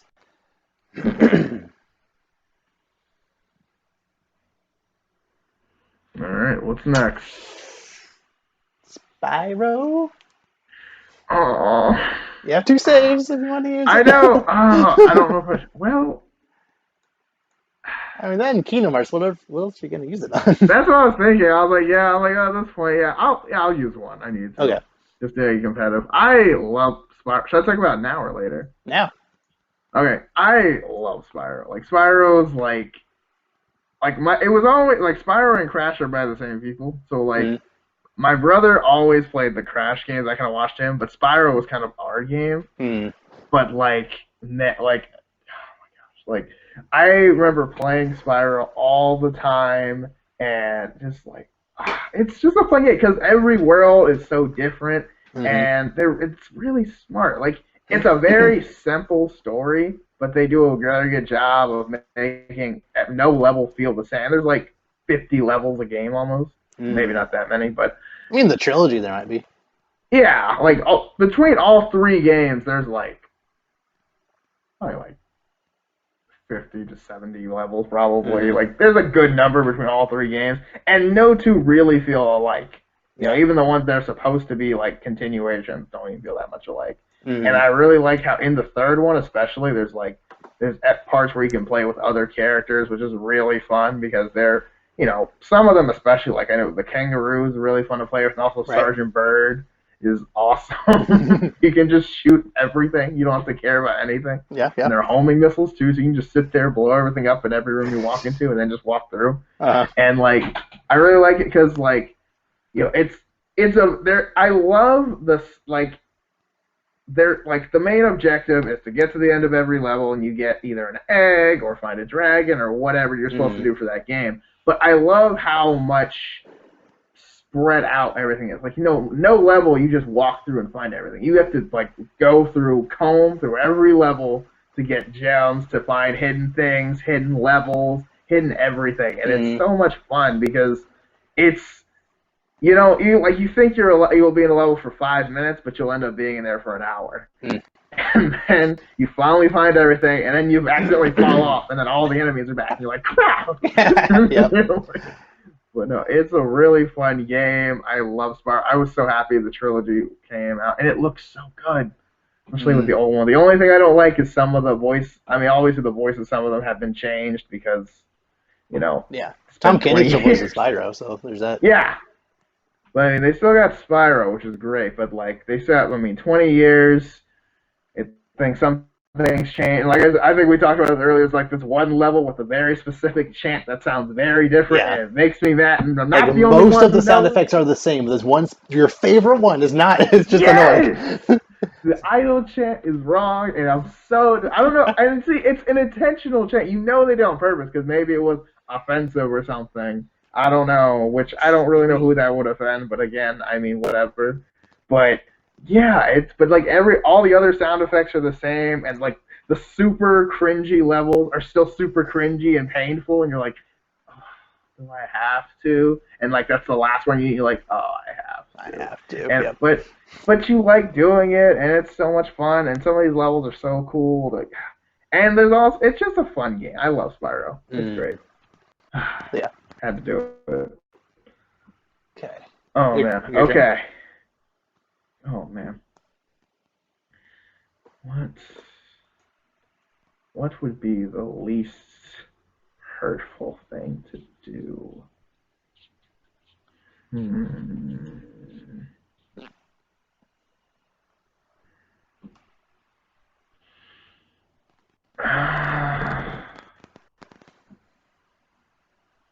Okay, we already talked. I've never. A lot of these I've never like really heard of, so I'm kind of afraid. Well, But take a shot at it. I know, but then you're gonna hate me. No, no. I won't be mad. Pick the wrong one. How dare you? What is wrong with you? That is my literal child. What are you Oh, okay. Okay, so tell me about Super Mario World. Super Mario World, it was the Mario game on the SNES, but it Hmm. then got ported in a like series of games called Mario Advance blank, like Mario Advance 1, I think was the original Mario Bros. Ported to the Game Boy. Mario Advance 2, Super Mario World is actually how I played this game, where you could also play as Luigi, which I don't think you could do in like the base Super Mario World. It's just a very, very jolly game. It the music is so iconic. You've heard the music in Smash before. Um, it the enemy types, some of them are returning, like Goombas and whatnot. Other of them are like Mm. variants thereof. Others are completely new and have never been seen since. It's the first one that introduces Yoshi. Oh. Uh, the Bowser fight at the end is actually pretty unique because he's flying around in a clown car instead of like, actually jumping on Interesting. his head. Um, it's it's just a very, very solid, fun Mario game. Like it's also the first one that introduced spin jumping. Um, Ah. so like there's certain things like if you spin jump, you'll just kind of like bounce on top of them if you're spin jumping. Whereas if you just try to jump on them, you would die. Can't do that with lava, obviously, but like with like the like swamps, you can like spin jump on Mm-mm. top of them. Um, the cape is just fun to spin around and hit people with. It's just I don't know. Also, it was kind of the right amount of difficulty. There is one part of that game where there's this forest that if you beat them, if you like beat them in a certain order, like it just kind of forms a loop, even though like that's you're supposed to go past that point, but you're just kind of in a loop. So I was stuck at that point for a long time. Turns out in the ghost house in that forest loop, there's like an alternate path. You have to like at the very beginning of the level, you have to like use the cape to like fly up to the very top of it, and then you'll go out on a different flagpole, and then you can go out from there, which I think is very cool. Hmm. Um, so yeah, I don't have a problem with you killing it. It also is a little behind. It's kind of weird. 2D Mario games, the newer games, I'd say are technically better, but they're not as fun. There's something about like the sprite work and the music of the original four Mario games, well, three if you don't count Mario Bros. 2, that just kind of have this certain charm and certain like just essence to them that just really make them appealing. Whereas the new Super Mario Bros. Series on the Wii, DS, 3DS, and Wii U just kind of they're probably better games. The level design is probably better. The mechanics are way better, but just I don't know. They're just not as fun to me. So Fair enough. I'm okay with killing it, but Yeah. just know that it's my personal favorite 2D Mario game. Oh, well, I'm sorry, but it must be Oh, it's done. fine. I don't really have that high of an attachment to Mario. Probably the Mario game I have the highest attachment to was, honestly, maybe Super Mario 3D World on the Wii U. Hmm. But like, it's not one I can super back. It's just it has its problems and it got a little repetitive. But as far as just playing it, the levels were varied enough that I just kind of it was one that I would like to come back to every now and then. Plus, the music in that game was very good. Hmm.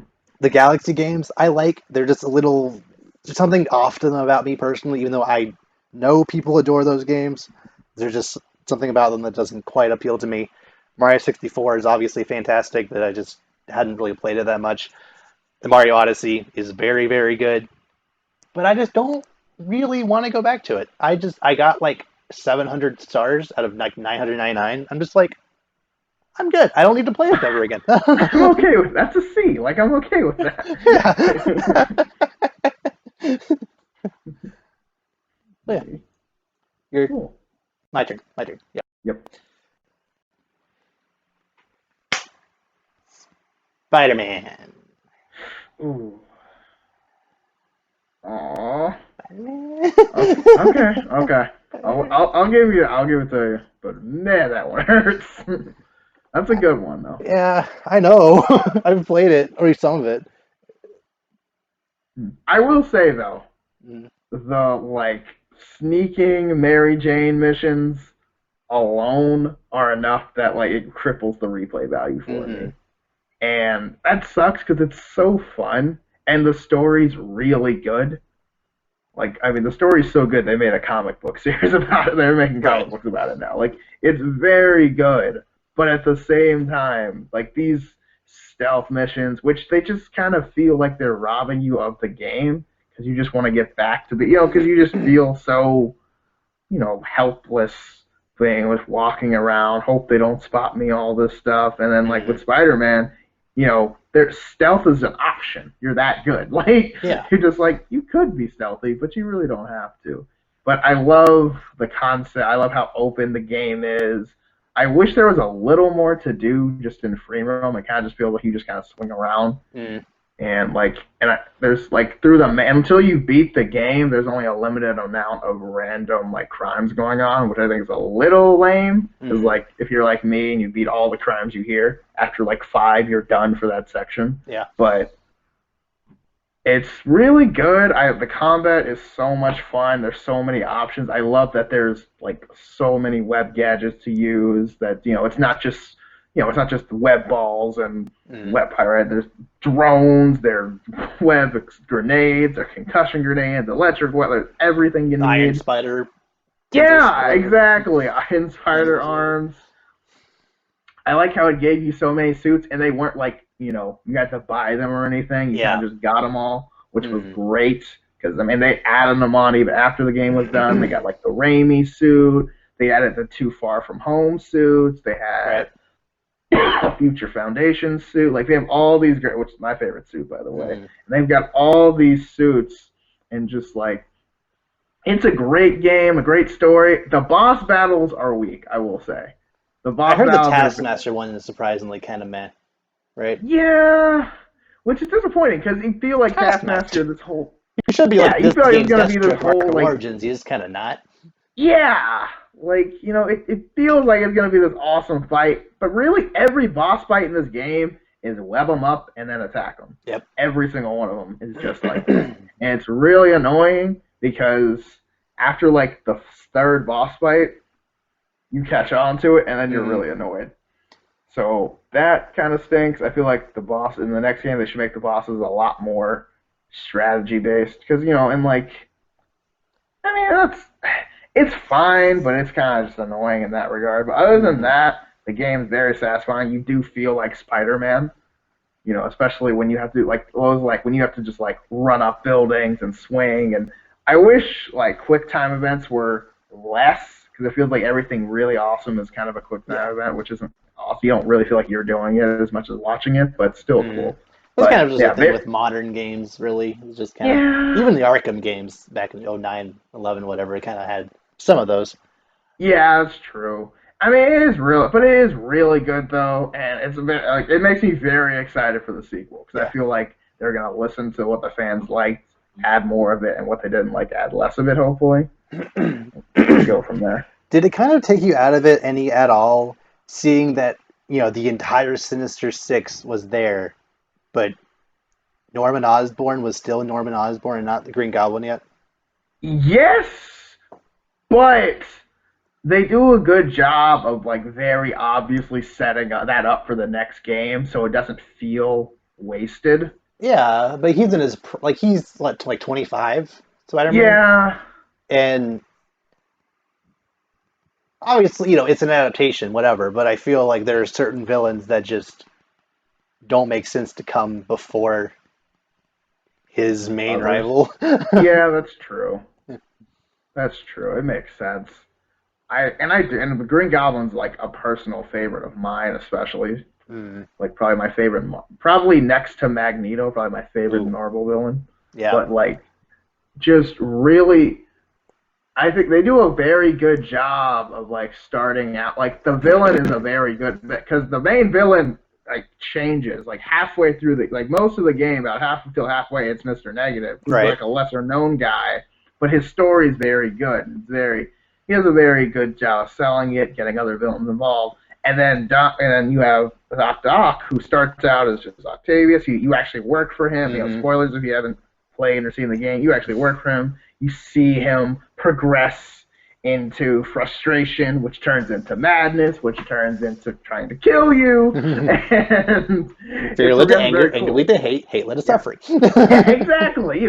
Classic Revenge of the Sith. But it's great because it's like, you're like this whole time, like it makes sense what he's doing. He's not just Doc Ock, like he's working on prosthetics because you've got like guys working in, coming in, and then he's like improving it, making it better, and his motivations against Osborn make a lot of sense. Mm-hmm.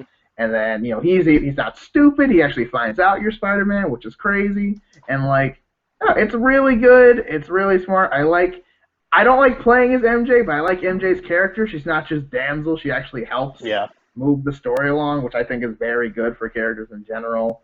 Miles is in the game, which that leads to better things coming forward, and really cool. Yeah. I also appreciate so much how this game actually acknowledges that sometimes beating the bad guy isn't necessarily the best course of action. Like, the first boss is Kingpin, and taking him out is essentially what caused Sinister Six to like take advantage of that hole in the Crime lore and just make everything go to crap. Like that's like equilibrium was set because Kingpin was around, but because you disrupted that, it's just I really like that. That's a cool idea. It hasn't really been explored before. Right. It's evil, but it's organized crime. Yeah. It's the difference. It's very. Yeah, and I like that. There's this vacuum of power now that the Kingpin's behind bars, and then everyone's trying to say, and it's crazy because like the Daily Bugle, James has a podcast because it's 2018 I think when the game was made. So and and this is what he talks about, and he's right for some of it. And of course he plays Spider-Man, and at first people are like, oh no, you're just full of hot air. Then stuff starts going crazy, and then he's like, oh okay. And we know in this case, Spider-Man actually did cause it. So exactly, of course. I mean, obviously, no one would have said, but no, it was anyone's call that taking the Kingpin out was a good move. But I mean. Again, but I think and that's just part of how the story progresses. I really like how smart it is, how, and I always generally love whenever a game, the game doesn't do the origin of a character that's, the most popular superhero, arguably, depending on who you ask. So, like, like everybody knows, the Uncle Ben thing's just kind of implied. His tombstone's actually in the game. You can go find it. It's great. Like, cool. Yeah. Very good attention. And I love the New York because it's very realistic, but it's very Marvel realistic also. So like there's Madison Square Garden, there's Wall Street, all this stuff, but there's also Avengers Tower, there's a Wakanda embassy, there's a bunch of cool stuff like that. It's really great. Cool. So yeah, love this game. Do you game. think Spider-Man 2 is gonna like incorporate other superheroes, or are they just gonna do like Venom and Green Goblin and just kind of call it there? I would hope they did a little bit. I would be disappointed if they. I wouldn't say I'd be disappointed if they didn't, because I mean he mentions Biden. The Avengers are in the game. Like they could easily. Will they? I don't know. Especially with like it being a Sony game, kind of. Sony did. I think they are publishing the Iron Man VR game. Okay, so maybe they have the rights to potentially add someone in. I don't know. If they don't, I won't be super disappointed as long as the game's good. If they do, that'd be awesome. But we'll see. Honestly, the main thing I want for the next game is Miles to be his own Spider-Man. And so maybe you could like play potentially, co-op potentially, a lot of things like that. And then just Green Goblin stuff looks like it's going to be great. Yeah. Even if it is just Green Goblin as the main villain, that's cool. But I see Venom being also a pretty natural next step. Yeah, and I think a big indication of that too is there is no symbiote suit in this game, which is like the most popular suit other than the original suit. So I think that's a pretty big, anti-spoiler, if you will. Spoiler without being a spoiler. That makes sense. I like that. Yeah. Right?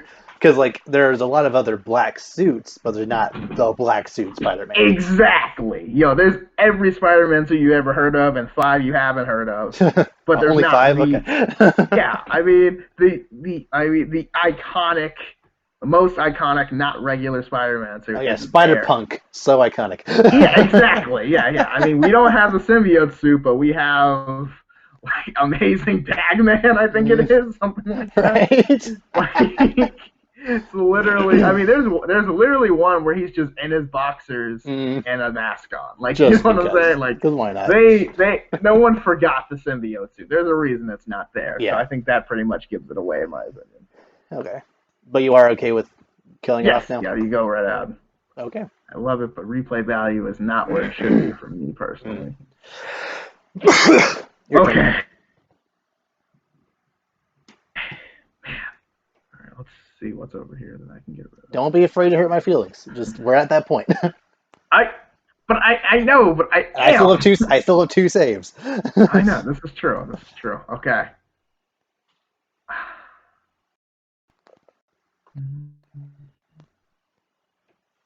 Kid Icarus. Oh crap! So I that wouldn't told be. you. I was okay. So Okay, it's okay. It's okay. You have two saves. It's okay. I I'll decide if I'm gonna save it after I'm done rambling. So Fair enough.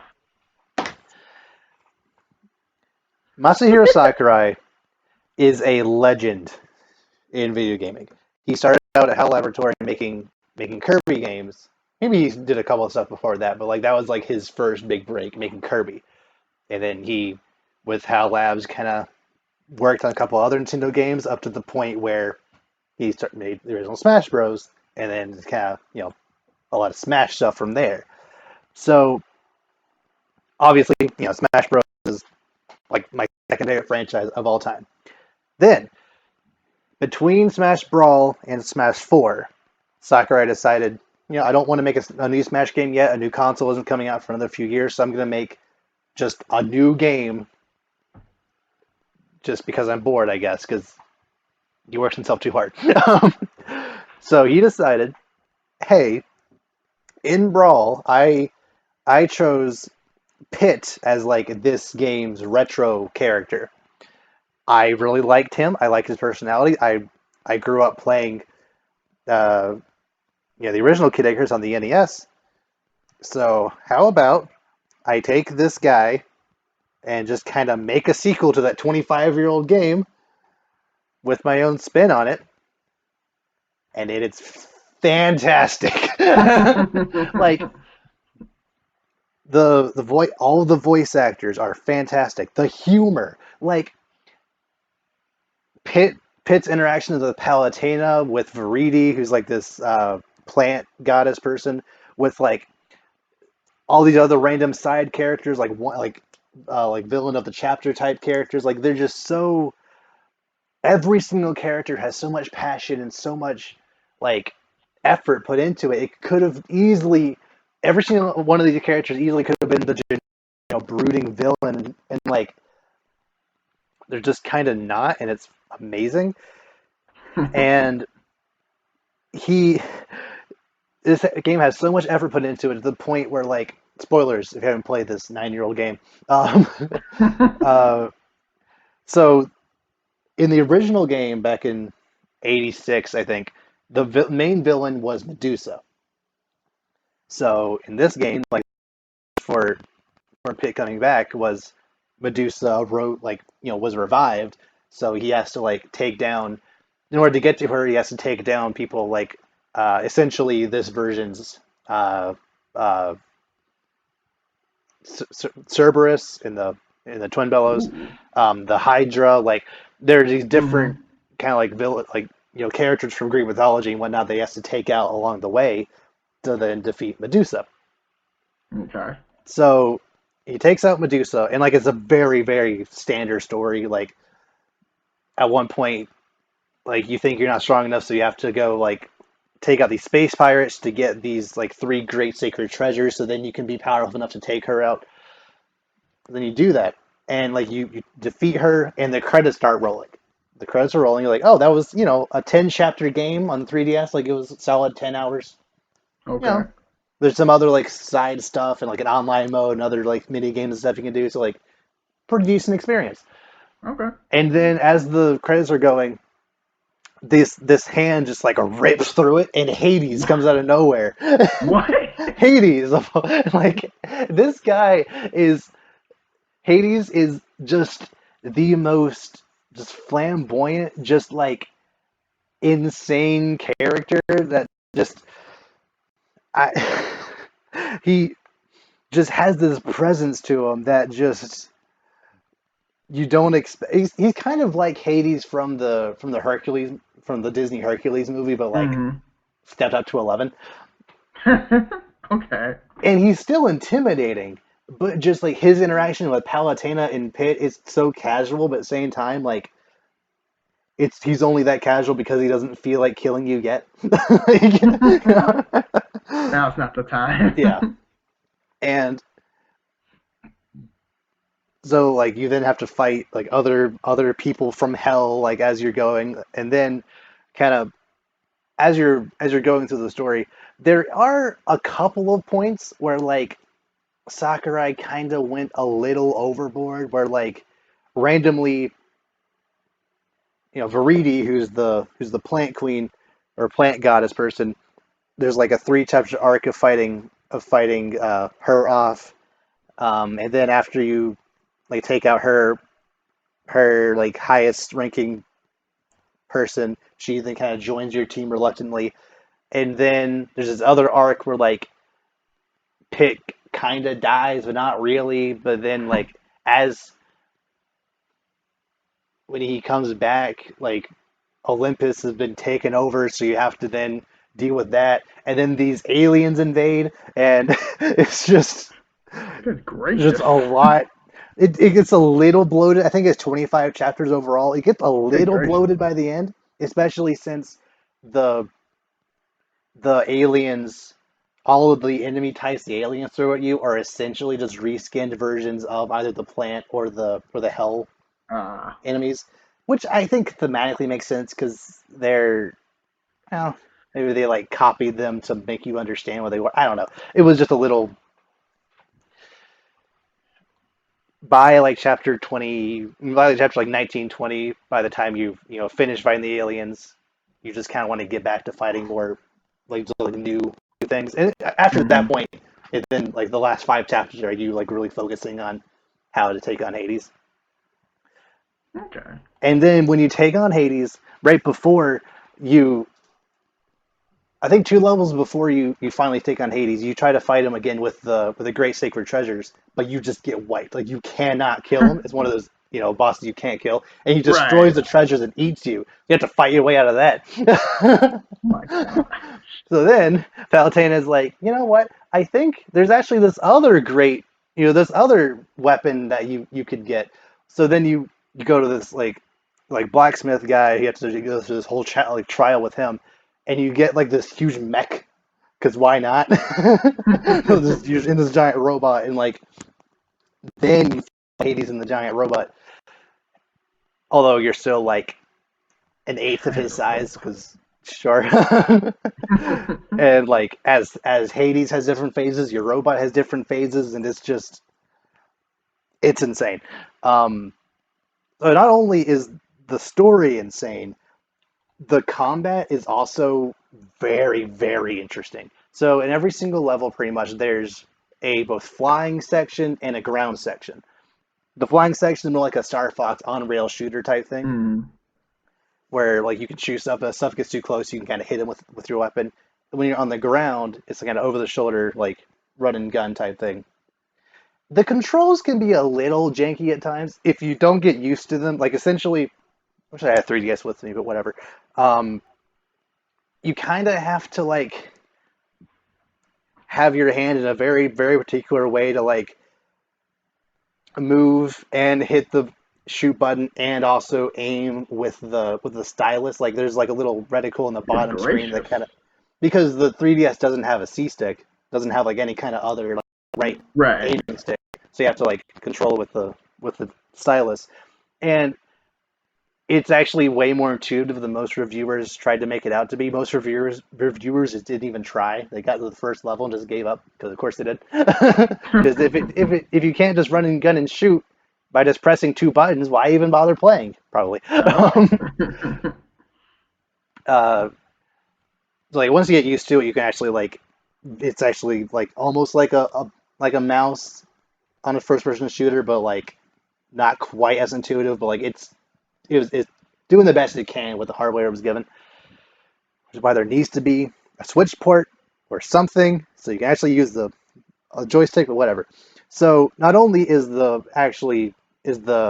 um, mechanics themselves, like the fighting mechanics, so interesting and actually kind of fun. the weapon types, this man went insane with the kinds of weapons you can use. There's bows, there's staffs, there's like little like orbitars that shoot stuff and kind of like hit you people with. There's like claws, there's like random like giant clubs. There's like 10 or 12 different kinds of weapons that you can use and like all have their different advantages and disadvantages. And then not only are there like 12 different kinds of weapons, like there's like 50 different kinds of each different kind of weapon, and then you can there, in one mode you can like fuse different weapons together to like create a new weapon that's like has their elements together, like flame or ice or like darkness, whatever, or like attack up, defense. Like there's just so many different like stats of each different weapon that you can like fuse together, and it's just Goodness insane. gracious. So yeah, it and then the online mode is probably offline by now, but like the online mode, just go in with your best weapons, either do like team deathmatch or or just like a general like whoever gets the most points wins type of thing. Hmm. And it's just a blast. This game needs a sequel. Like I obviously love Smash, and I want Sakurai to feel fulfilled in making as many Smash characters as he wants. But I feel like deep down he like this was a passion project for him. He found a character that he liked that he put in Smash, made a made a game that was completely different than the original is based on, and just like the charm, just the writing, the voice acting, the direct, just everything, the combat, everything is just so spot on. And if it either got a port or a sequel, that honestly might be my favorite game on Switch. Just period. Ooh. So this game needs to come. It needs to be remade. Yes. Like there's even like other random stuff I didn't talk about, like the whole Dark Pit arc from Oh from Smash. Yeah, yeah. like he has his own little side arc. It's crazy, and I'm saving it. Fair. I like you talked yourself into. You're like, I'll figure out if I'll save it going, yeah, and then like 20 minutes later, I am gonna save Because there are two other games on here that like I need to save, it. but Yeah. apparently not anymore. One of them is gotta go. One of them. We don't know which one yet, but we'll find out. Like the fact that this game is so good with the limited hardware, with just what he had to work with, that's kind of proves to me like this game is something special. So Hmm. Fair enough. All right. my turn. Yeah. Yep. Um.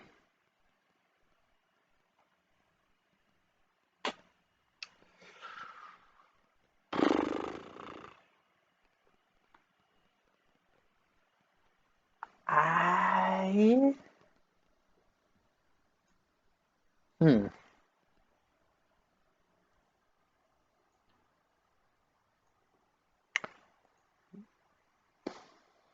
Shoot. Has there been a turn since I tried to kill Spyro? Yes. There has. I think. I What was it? think. Wait. I don't remember. Oh gosh. Ah. I killed Spider-Man, right? I killed Spider-Man. Yeah. Yeah. That's right. That's Okay. right. Yeah. And Back to Spyro. you're not gonna save Spyro a second time. No, it's fine. It's Just fine. go ahead and get it out of the way It's because I don't want to fine. pick anything else right now. That's fair. That's fair. I understand. Okay. Oh man. Hmm.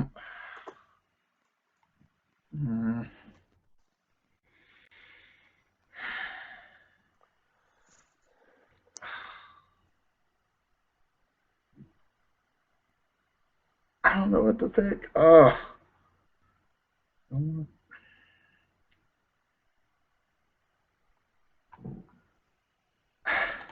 Mario Kart. It's the best one, but I'll give it to But you. it's Mario Kart. Yeah, like it's great. and it's like one of the. I think that's probably the game probably people want to play more than any game ever. Hmm. It's not But winning any awards outside of like best family or racing game. Like it's not. exactly, No one's 20 years from now, no one's gonna look back fondly on Mario Kart 8 was the best game on specifically, Switch. Like yeah, they might have remember fun times playing Mario Kart on Switch or Wii U, but they're not gonna be like that was the game. right, It's not the Switch's Halo or Last of Us or whatever. It's Mario Kart. It's very good, very fun. I could play it for yes, hours or even days on end. It's nothing super special. right, Yeah. and the thing too is like, and I know they're not all the same, but there's always a Mario Kart for every console, Yeah. and it's kind of just that part of that kind of loses its specialness, I guess, to me. And But especially since Mario Kart 8 was ported from the Wii U to the Switch. They right, added some new yeah, stuff, but like it's just more Mario Kart 8. No. yeah, it was Mario Kart Deluxe, I guess, but Mm, I mean, yeah. eh, why they didn't just make Mario Party 9, I'll never know. Or Money, Mario Kart 9. money. It's Money, the yeah, highest I selling. mean, yeah, It's I think it's still the I, highest selling game on Switch, even though it sold 8 million copies on the Wii U, which is over half that install base, and now it's sold like 25 million on Switch for yeah, a very minimal effort. So like, yeah, they have no reason to make yeah. 9 8 times And, soon. and I mean, I guess the thing too is like everyone plays Mario Kart. Even if you don't play video games, you still play Mario Yeah. Kart. Like it's that iconic of a game. Mm. So yeah, I'm okay with it going. Hmm.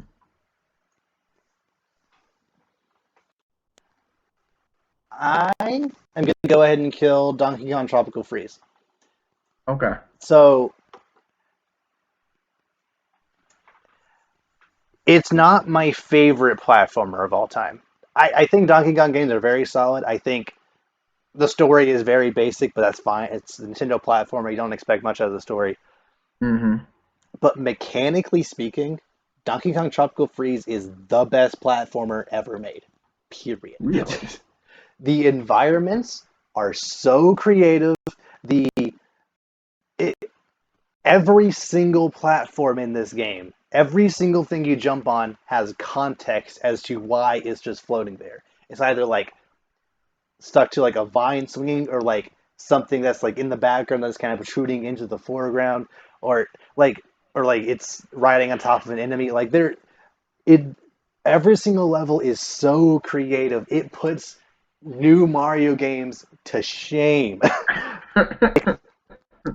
Every single Mario game, you know exactly what you're going to get. You know there's going to be a a grassy plains level, a desert level, an ice level, a lava level, a cloud level, and like Always a water level water. every Yeah, time.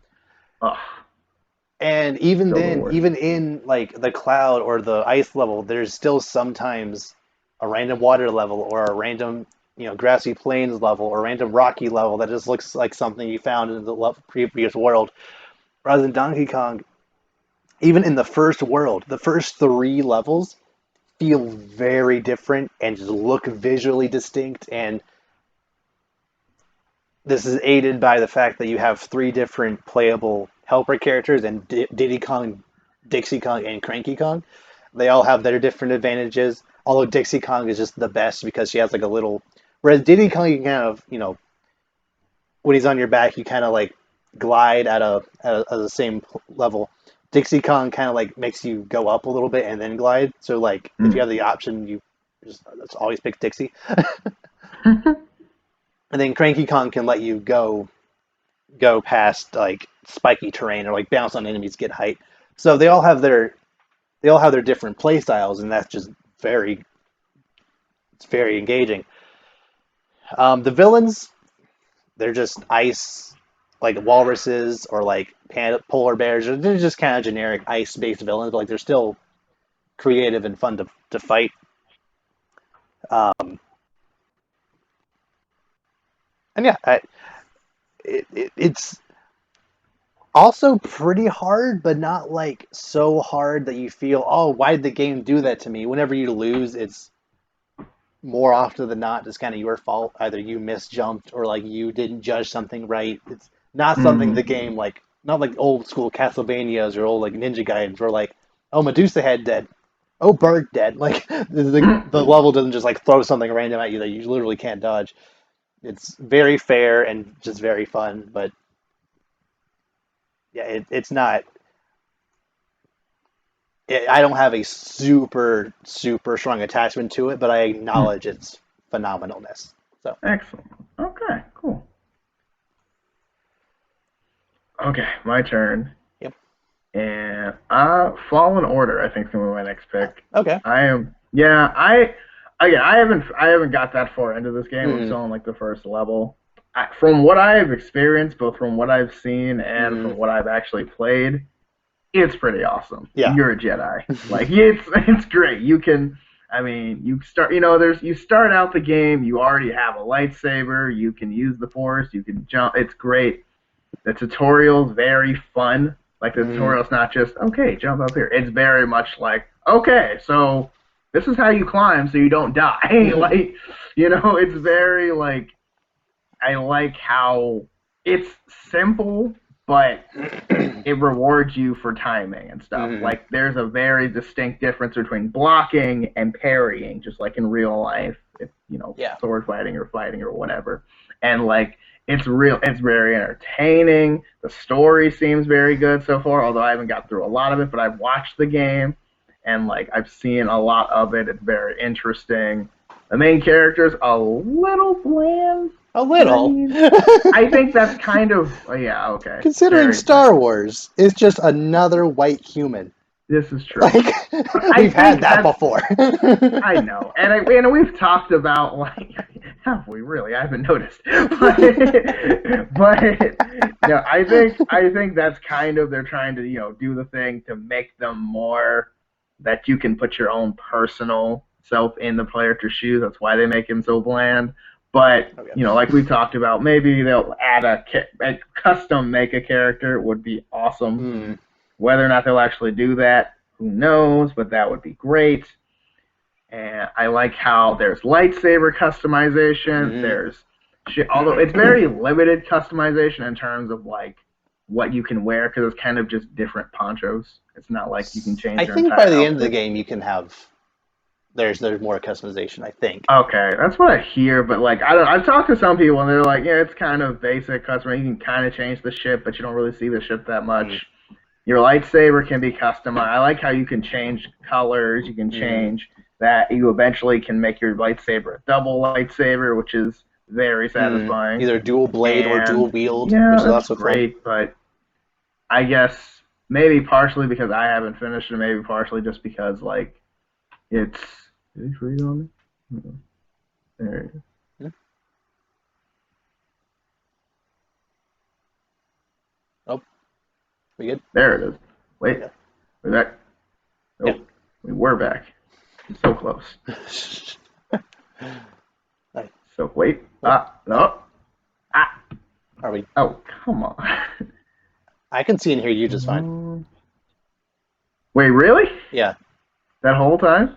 Okay, you were going in and out, so I was like, yeah, wait, Are we good now? Okay, we're good, we're good. Okay. Continuing, Yep. continuing. Yep. But, but yeah, I think it's a really cool game. It's a little like I'll admit, I thought there was like again, I haven't got through so far, but so far I've been killing more like monsters and bugs and crap than Mm. actual stormtroopers, which is fine, I guess. But I guess I don't know. There's something about just like wrecking stormtroopers that just is more exciting to me than Yeah. just mindless slug things or whatever. But It is a little funny that the stormtroopers you do kill, you like look like you either like stab them or cut them in half, but then after you do that, they're just lying on the ground with like a kind of glowy part on them. Like they're not yeah, actually mutilated or whatever like they should be. yeah. I Like mean, well, it's a rated what E it's rated T. T. Yeah, so I guess we can't go too extreme, but like they're stormtroopers. Like who's gonna care? Yeah, well, that's what I think. But if you made this, if they did make this game I almost said rated R, rated M, Mhm. then I mean it would probably be crazy. Yeah. But I do see why they would, tie that because it is a Star Wars game after all. So Yeah. everyone's gonna like everyone's gonna watch it, so you don't want to make it too hard. Hmm. But it is a really good game. I like the open world aspect, especially for Star Wars. I do think that a lot of the levels are kind of levels we didn't necessarily like super need to see, Hmm. because levels like Kashyyyk and other places that we've already seen in movies or even in other games. It But is kind of cool seeing how these worlds and whatnot, how they are like almost immediately after the rise of the Empire. Like this is just kind true. of knowing there is a resistance on Kashyyyk is kind of cool. Yeah, this is true. And see, and it's like it's kind of a this and that pick your poison kind of thing. Because there are great things, but there are also some interesting. It's kind of just your preference. But I do like the game a lot. I think it's a great idea. I remember being excited about it when it was coming out. Mm. So I'm all for it. The flashbacks are good. The story's very good. The Yeah, ending. That do you know how fantastic, it ends? fantastic. Yep, Yes. yep. Yeah. No. And I love how you just can't win. I love it. It's Yeah. like the objective is Right. like escape from Darth Vader. Like you can't even win. Like Uh-huh. it just the game understands you're nowhere near his level. Mm. It's just oh my gosh, I think that's so great. Like, you don't even have a health bar. It doesn't even No, like give you a chance. No. no, it's like it is physically impossible. If you even try to fight him, he'll just force grab you and throw you Mm. away. Like it doesn't matter. Like you all it's so funny because you do all this leveling up and everything. Darth Vader, not even possible. Just flee. Love that. Such a Darth Vader thing too. Mm. Also, I'm so glad it actually sold well because Mm-hmm. A, that proves to EA that single player games are still a thing and should be still a thing, and When were B, they not? Like according to seriously, EA, only multiplayer games sell nowadays. Breath of the Wild's over there with 17 million copies now currently. right? Uh, Even Animal Crossing, like all these games, like like RPGs seem to still sell pretty well. Like whatever. yeah, like Red um, Dead 2 just made so much money. Like I don't. God of God of War, War, Spider like Man. where have you been? Like all these single player games are. I would say single. I mean, other than like Fortnite, like I think single player Fortnite, Call games of have been Duty, huge. Overwatch to an extent. Like there are examples, but like not every game needs or should have No, multiplayer modes. no, like not at all. But Yeah, I guess that depends on who you ask. I don't know, yeah, but I don't whatever. All right, you want to move? know.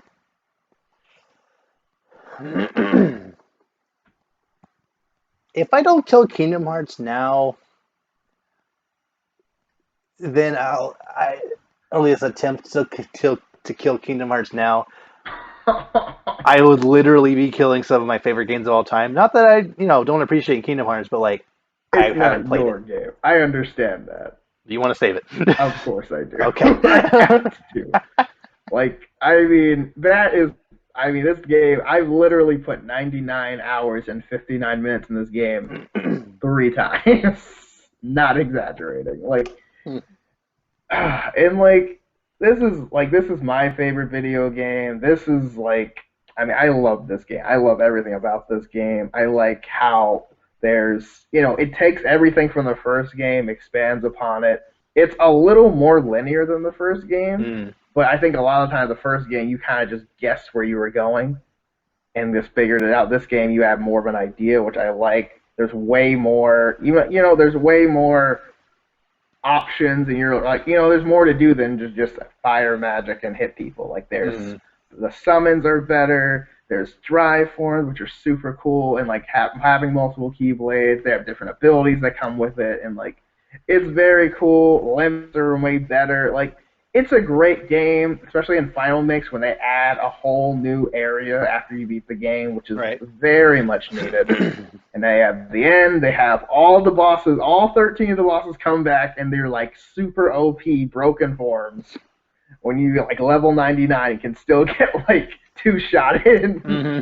if you're not careful. And it just has it has so much replay value in that regard. And you can unlock literally, you can fly, you can do anything you want. It's the great game. It's Disney. It's great. I love it. Mm, It's everything I love about Kingdom yeah. Hearts.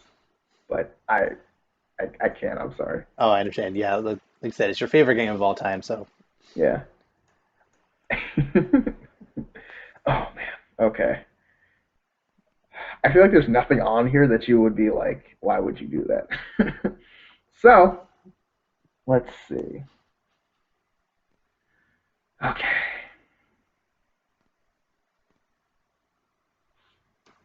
Hmm. You're gonna hate me regardless. probably. Probably. I mean, I've already given my piece about at least two of these games. This is So if you killed true. it, I'm not going to be too mad. See, I'm not going to like. I'm not like. I don't think those I'll touch, but one of some of the others, I'm a little worried on how your reaction. Okay, so it's gonna be one of your Pokemon games, so I want you to just mentally prepare. Okay. I know this is hard for you. Okay. I know. So I Okay. want you to just. I want to take a deep breath. Okay. Okay. Mhm. Like, I'm calm. I'm calm. How dare you? Like, I'm completely calm. it's like podcast over. We're not even finished. Podcast over. Okay, Mhm. so Ruby and Sapphire. I have played those games. I Those? really. I Are you kidding? know. No, wait. Hang on. I'm Wait a sorry. You minute. haven't even played Platinum. What are you doing? I know. But hear me out, okay? Hear me. This is what I'm talking about. I can't win. I can't I was win. completely prepared for one of the other two. I know That you were. I know one, the you one were. you I know actually you played. were. I know. Now, Evan, you're my friend. Now, I want. Maybe. Who are you? Okay. Look, I know it's great. I have it right here. It's in my bag. I understand. Okay. But Okay. here's my thing, Mhm. okay? So, yeah, okay, no, I got nothing. I don't know. I was okay. So, I don't know. I didn't know which one to pick. I didn't know how much you love the other one because I don't know anything about them. I'll be honest. But I mean, I love all three. that's what I was But it's saying. I was like, also there's no right answer here. And I there's a have wrong played this. answer. It's this one.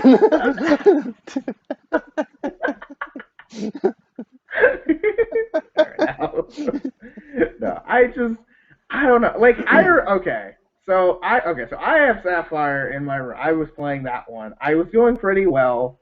It was going fine. And, I like torch it. Fighting fire. I think that's a Mhm. very good. I think that's the like number one option in my opinion out of the three.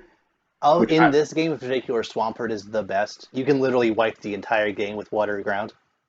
fair enough. Yeah. See, and I didn't know that going in, but Although Blaziken is my favorite Pokemon of all time. right, So just super like yeah, I it's don't very care cool. what you say. Fighting and fire are just the coolest things. Like I Hmm. don't care. Like it's awesome. And I'm playing this game and I really enjoy it. It's a lot of fun. It's great, but I just part of it is like I got lost constantly playing this game. And I know what you're thinking. Noah, you're stupid. That's not the game's fault. But no, Maybe okay. Maybe it's just because I played this game probably 100 times. I'm not even joking. Both possibly. between both of these, then Emerald, and then the remakes, I probably play these games at least 100 times. Really. I I cannot fathom how you get lost aside from the water route at the very end of the game. Was it before that point? It was before that point. Where? I don't remember. It's been a while. I don't. I don't know. It was during It's very Exhibit linear. 1.0. Like I was not. I don't remember how it like happened. I was this game literally has the best progression system in any Pokemon game. Like really.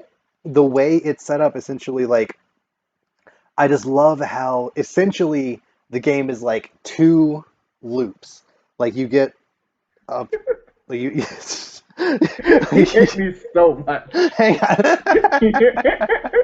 Just explain myself. Like you go to the first I know, but let me tell you why I hate you. go to the first route. You go to the first gym, and then after that, you like take a sailboat down to the bottom corner of the map, and then you go Hmm. around to Slateport, and then you kind of go up, and then after you beat the third gym, there's basically just like a big loop around into that main cave, and then back up, through the third gym town, back up into the you know into the volcano where you beat the enemy team, and then you Hmm. take on the fourth gym, and then another loop back to your to the first town you went to fight your dad, and then you get Right. surfed, and then go another loop over here. It's just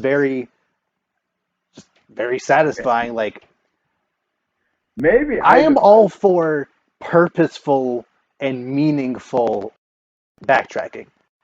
Like that, I yeah. think makes perfect, especially since you move so fast in that game relative to the size of the map. It just works.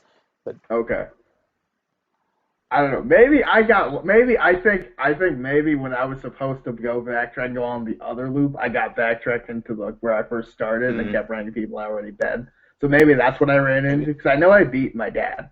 So like okay, that sounds terrible out of context, but yeah, but yeah, no, maybe that's where I got. I don't. I've never played the game before, and like I'm one of mm, those people who like I like to have just the whole map in front of me, but I okay. couldn't find. I guess I couldn't find. I guess I was looking at the wrong kind or something. I found the wrong map. I don't know, but Mm, I don't know. It is a really good game, and I really enjoy, especially going from Gen 1 straight to Gen 3, which I did. I think that was really awesome because mm. one, just having color first of all is amazing, Yeah. which I didn't realize how great that was. Uh-huh.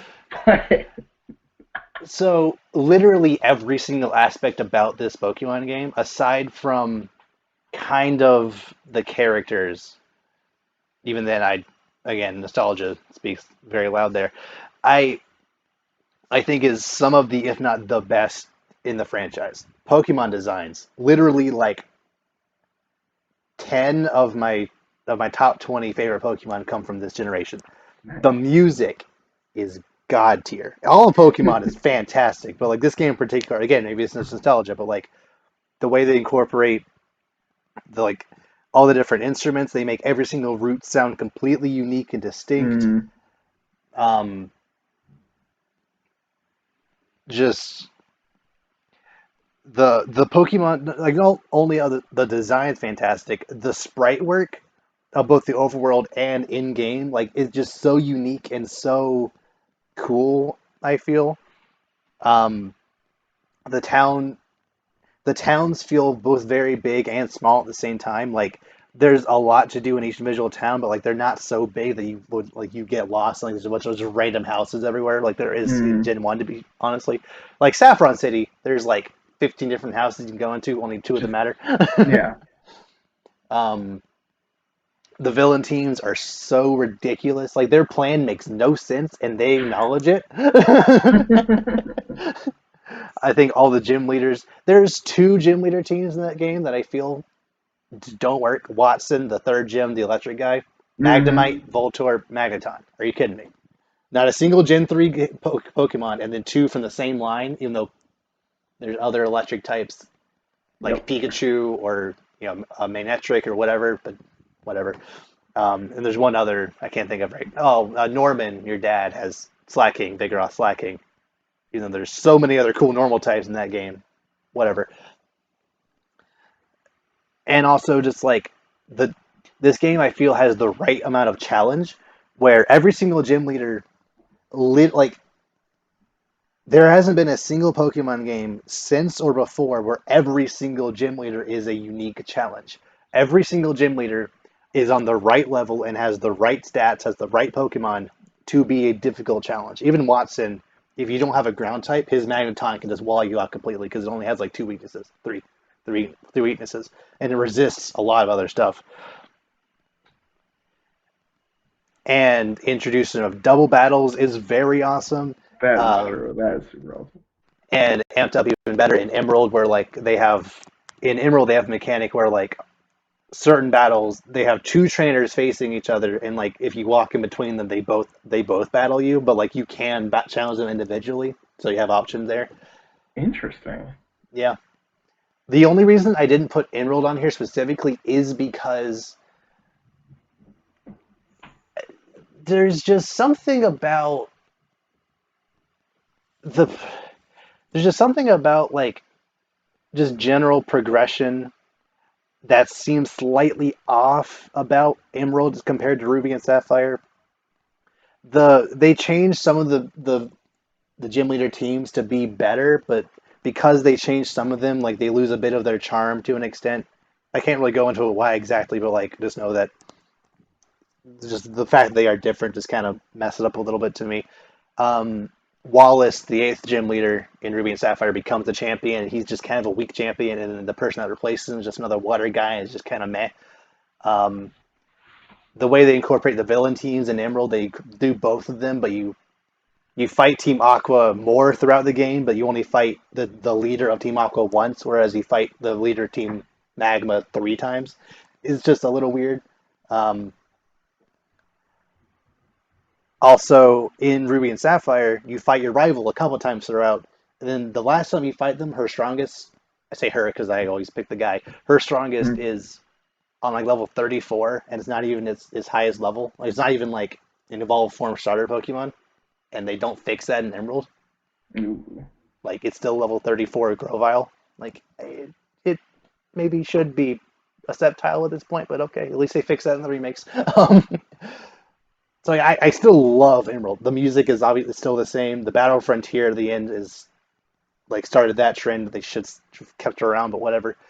So I love that, but just there's just something so comfortable about just playing through Ruby and Sapphire. It's just yeah, I love it. So I'm saving it. Do it. Yeah. Nicely done. Good call. Good Not to call. mention this was like we my brother and I we got Emerald sorry, we got Yellow as our first game ever probably. And then Ruby and Sapphire. Either we got Ruby either at the same time or just after Yellow, and just fell in love with it instantly. Um, and like that music, like with the that one chant in Spiral, literally every single music track, every single sound effect in Ruby and Sapphire is just so like ingrained in my memory.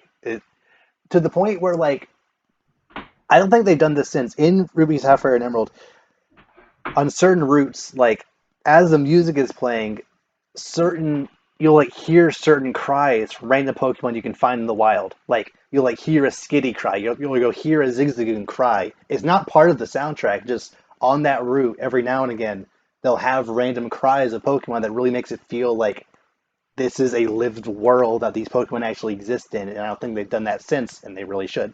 So just literally every single aspect aside from like two things. And they're not a big deal. Like, yeah, Best Pokemon game in your opinion? no, Really? no, not the Hmm. best. No, Hmm. it After is. all that, really? They're my favorite, Fair enough. but they're not the best. Fair enough. All right. My turn. Wait, did Yeah. you not save it? Oh, hang on. Yeah, yeah, yeah. Yep, yep, yep, yep. Okay, there we go. You want to move? Arkham City. Yeah, Yeah, I it's guess. about that time. Yeah. Yeah. Great game. Everyone loves this game. Won game of the year, all that stuff. Mm, This, the first game, kind of, but this is the game that made you feel like Batman, mm-hmm. straight up.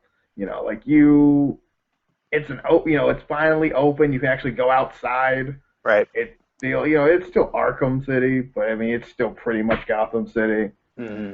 I think it's very cool that, it's, it's a lot of the detective work, which is really an underrated portion of Batman's whole thing Yeah. because it's stealth, detective, and just Batman stuff like beating people up, being awesome, all that stuff. That's Batman, and it's really cool how he incorporates. I mean, you start the game off as Bruce Wayne, even, and just kind of like, oh man, I'm in Arkham City. What's going on?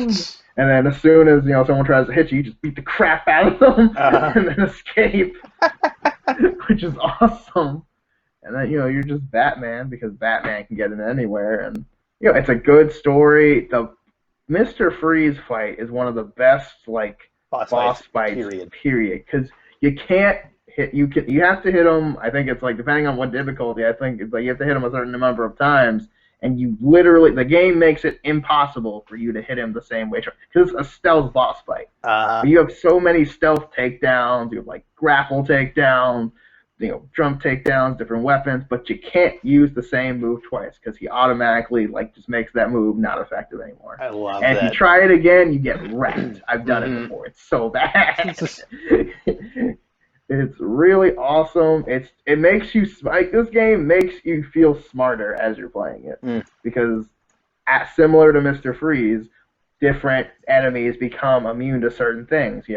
Now when you take people out in silent, now they have heart rate monitors. So if you take them out, they'll know about it. They're like, Yeah, okay, he's here. Look up. They'll destroy different gargoyles, so you can't just swoop around up there the whole that time. is You cool. actually got to get down. It's awesome stuff like that. They've got detective mode jammers, which is amazing. So you can't just be that guy who's always on detective mode and just, I watched a yeah, Let's Play one time where the guy was like 90% of the time in detective mode. I'm like, that takes the fun out of it. right? It's all too easy, but I like how they add stuff like that. They uh, have, and it's really cool and incorporates other characters. You can play as Catwoman a little bit. It's mm, kind of okay. It's not super great, but it's not terrible. You can still fight and stuff, which that's important. yeah. The story's very good. I like how there's a twist that the Joker's dying. No, he's not dead. No, he actually is Mm, dying, and then he actually dies, which is crazy, kind of. yeah. But there's that whole thing, and there's a ton of Easter eggs throughout the whole game, which is amazing. There's Easter eggs for the new game. There's Easter eggs from the old game. Riddler There's even trophies, obviously. yeah. Oh my goodness.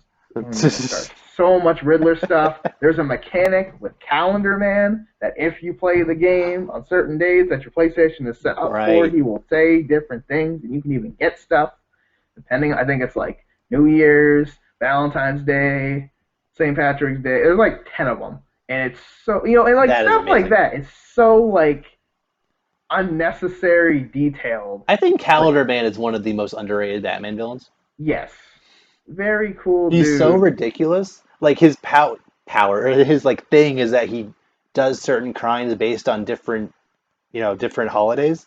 But Hmm. like that can be pretty intense, especially, when it's long Halloween. Yeah. Gosh, yeah.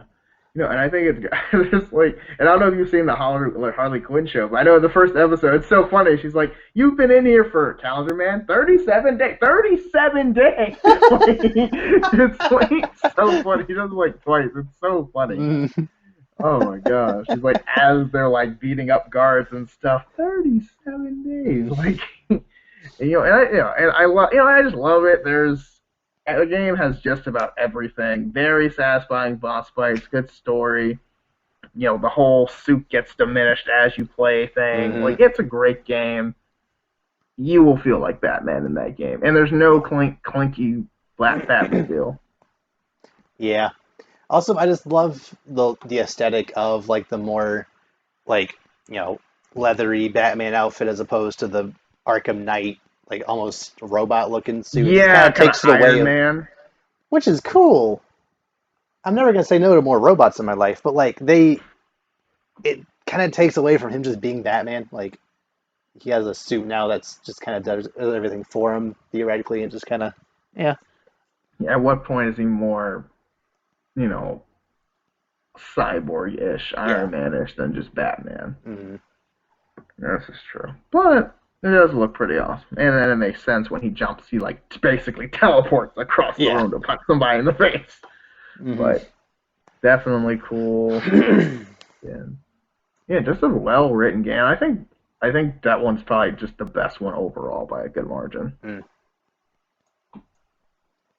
Your turn. Okay. Oh man. Okay, so let's.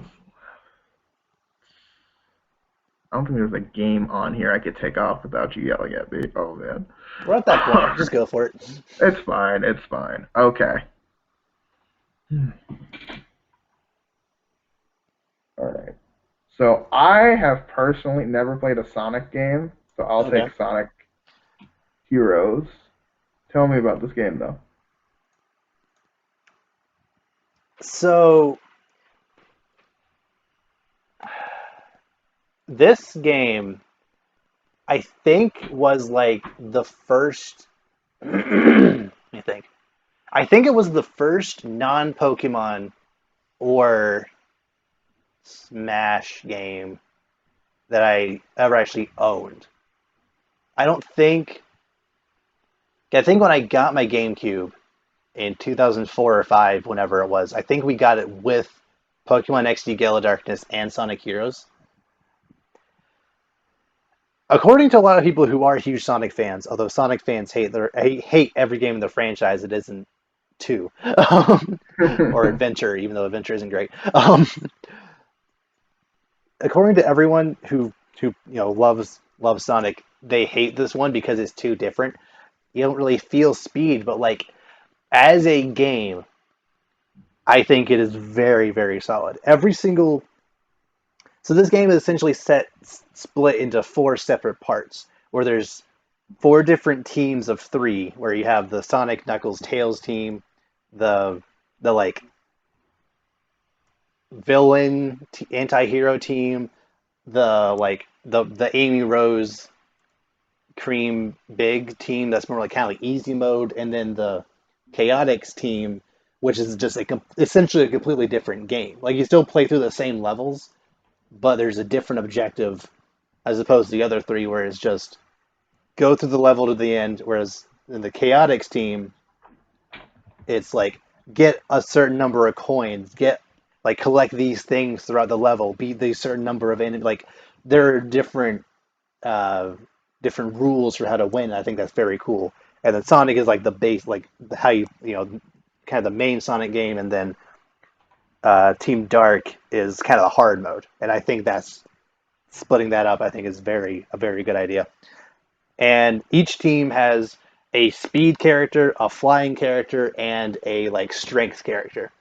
Where like some obstacles you need to punch through with Knuckles, some you need to fly over, some you can just run right past. Um, and a cool little wrinkle in this is that each individual character essentially has three different levels of their abilities, and throughout the level, you collect either at every checkpoint you collect one level up for whoever is the current leader of the team. You can like switch between them as you go. So if like the current team leader is Knuckles, and you get to a checkpoint, you get one level up, and your moves do more damage, and like this one combo attack gets more powerful depending on how many levels you have. Or as you kind of beat enemies throughout the games, they'll sometimes drop random power ups for your team members. So like by the end of the level, you're just being able to just one shot literally everything, and it's just a very nice progression that way. The story is pretty basic, but like it's Sonic, so who cares? The music, I it might honestly be like top three favorite video game soundtracks. That's not Smash, obviously, of all time. Ooh. Like again, it's probably just nostalgia, but like all those songs are just so unique and just so like again, it might just be because I literally have a visual for like where that song is playing, but like essentially every single song that plays, you can literally see the environment just from how the music is playing. Like the jungle level, the way the instruments used, the way it's played, it just feels like you're in a jungle while listening to that. The Metropolis level just kind of has a more robust, like on the go, like just I don't know. It's very cool what they do with the music based on each individual level. The enemy types are pretty varied. Literally every single line of dialogue in this game, if it had come out 3 years later, every single line of dialogue in this game would have been a meme. All of it. So you're saying is they need to re-release it? Yes, every single line of dialogue. Like characters will just randomly say stuff like, "Wow, my head's spinning," or like, "This area is dangerous, so be careful not to fall." Like it's just so dorky, and I love it. And then like all the cutscenes, everything Dr. Eggman says, like I love it. I just um, as far as like a traditional Sonic game goes, it's really not. There is a lot of starting and stopping. There's a lot of like more puzzle elements and stuff, which I think is fine, maybe because I haven't played many other Sonic games, but like as far as just a game on the GameCube, I think it is very good. So I'm okay with you killing it, but Hmm. since it was one of the first games that I ever played, I just have a very strong personal attachment to it. Yeah, that's totally fair. You all move.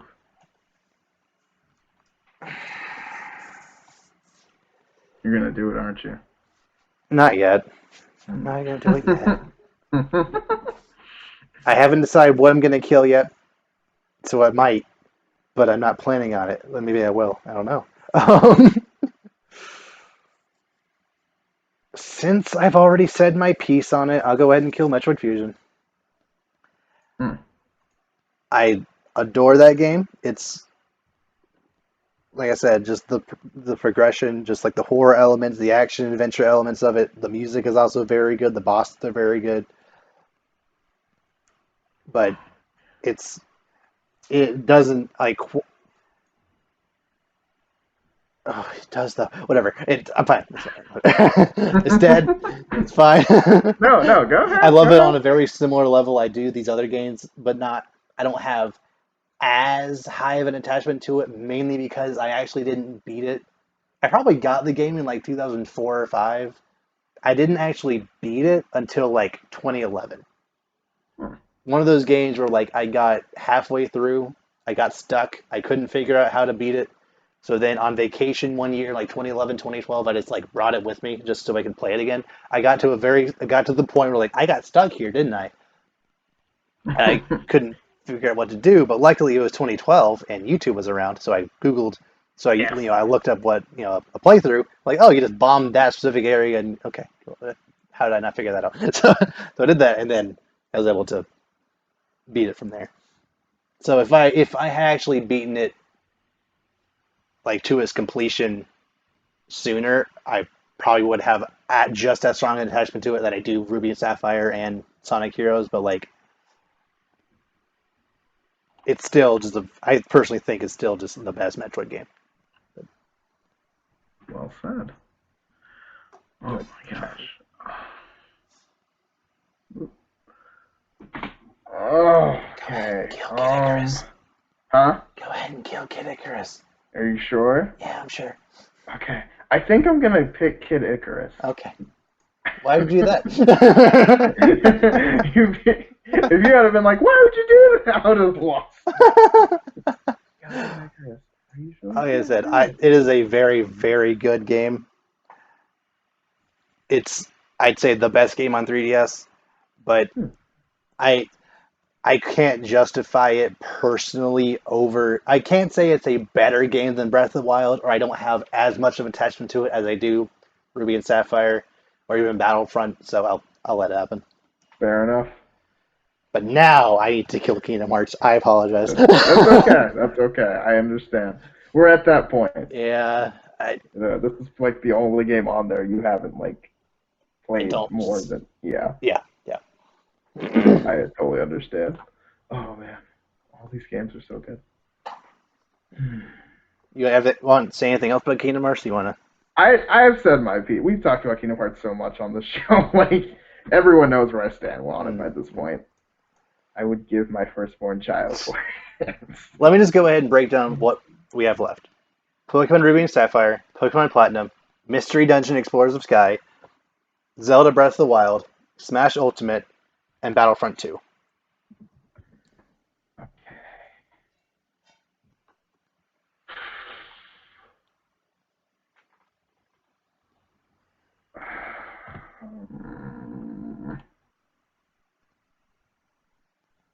I'm thinking.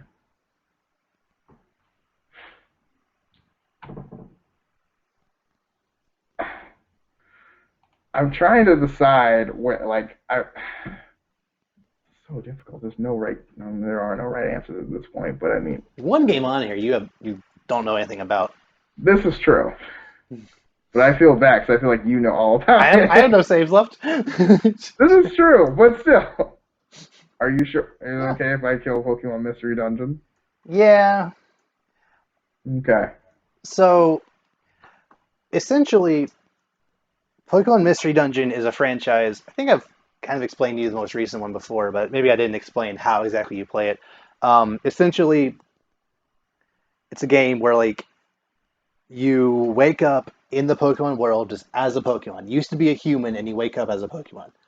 I honestly don't love that part. I feel it That's would have awesome. been just fine if you just were a Pokemon, but whatever. Um, and in this world, like the main like gameplay is you're dropped into this dungeon and like it's like a top-down view and like is tile based, so you kind of walk around this dungeon trying to find the ladder or stairs to go to the next floor.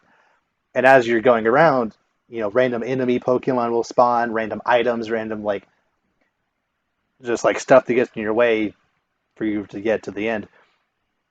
And I'm pretty sure every single move in Pokemon has an equivalent in this game. Like they all do either the same thing or like similar things. Uh, like the move Discharge, which is the move that like in Pokemon hits everyone on the field and can cause paralysis. In this game, like if you're in a huge room that's like full of enemies, you just use Discharge. It just like literally hits everyone in the room. Like it just goes around, hits everyone, and then it potentially leaves them paralyzed. But it has very low accuracy, so you can't just screen wipe every single floor. Um, and yeah, it just has a very nice progression. Like not until very very late in the game, every single floor, every single dungeon seems appropriately sized. Like has a decent amount of floors. I think the final boss before like end game stuff has about 40 floors, which again, it's the final stage of that seems about right. Um, and just like for Mystery Dungeon explorers of Sky specifically, you let me back up just saying in Mystery Dungeon Red Rescue Team and Blue Rescue Team, which are the games that got recently remade on the Switch, your goal is to your sole purpose of that game is to like go on rescue missions where you go into a dungeon and either like save someone or give them the items so they can help themselves out of the dungeon. In Mystery Dungeon, the explorers of either Sky, Darkness, or Time, Sky is the best one though. You join this guild, and this explorers guild with just every single one of those characters is just fantastic. The head of this guild is a Wigglytuff. Wigglytuff, right? Hmm. Jigglypuff's evolution. Right. And that Wigglytuff is just so just blasé about everything, but like he clearly is stupid powerful. Like there's a couple of times throughout the game where like he's just so like laissez-faire about everything. He just really loves these apples, these very specific kinds of apples. And if he doesn't get his apples, he freaks out. And like if he starts crying, literally like random explosions start happening around the screen. Oh my gosh. Okay. So and there are several times throughout the game where essentially like the Team Rocket, where it's like these like three just kind of bad people who you kind of fight periodically throughout the game. There's one point where Wigglytuff is like kind of leading this one mission. She'll get back to what the guild does in just a second, but like they're leading this one mission. Everyone else in the guild kind of went ahead, and Wigglytuff kind of stayed behind to check on something.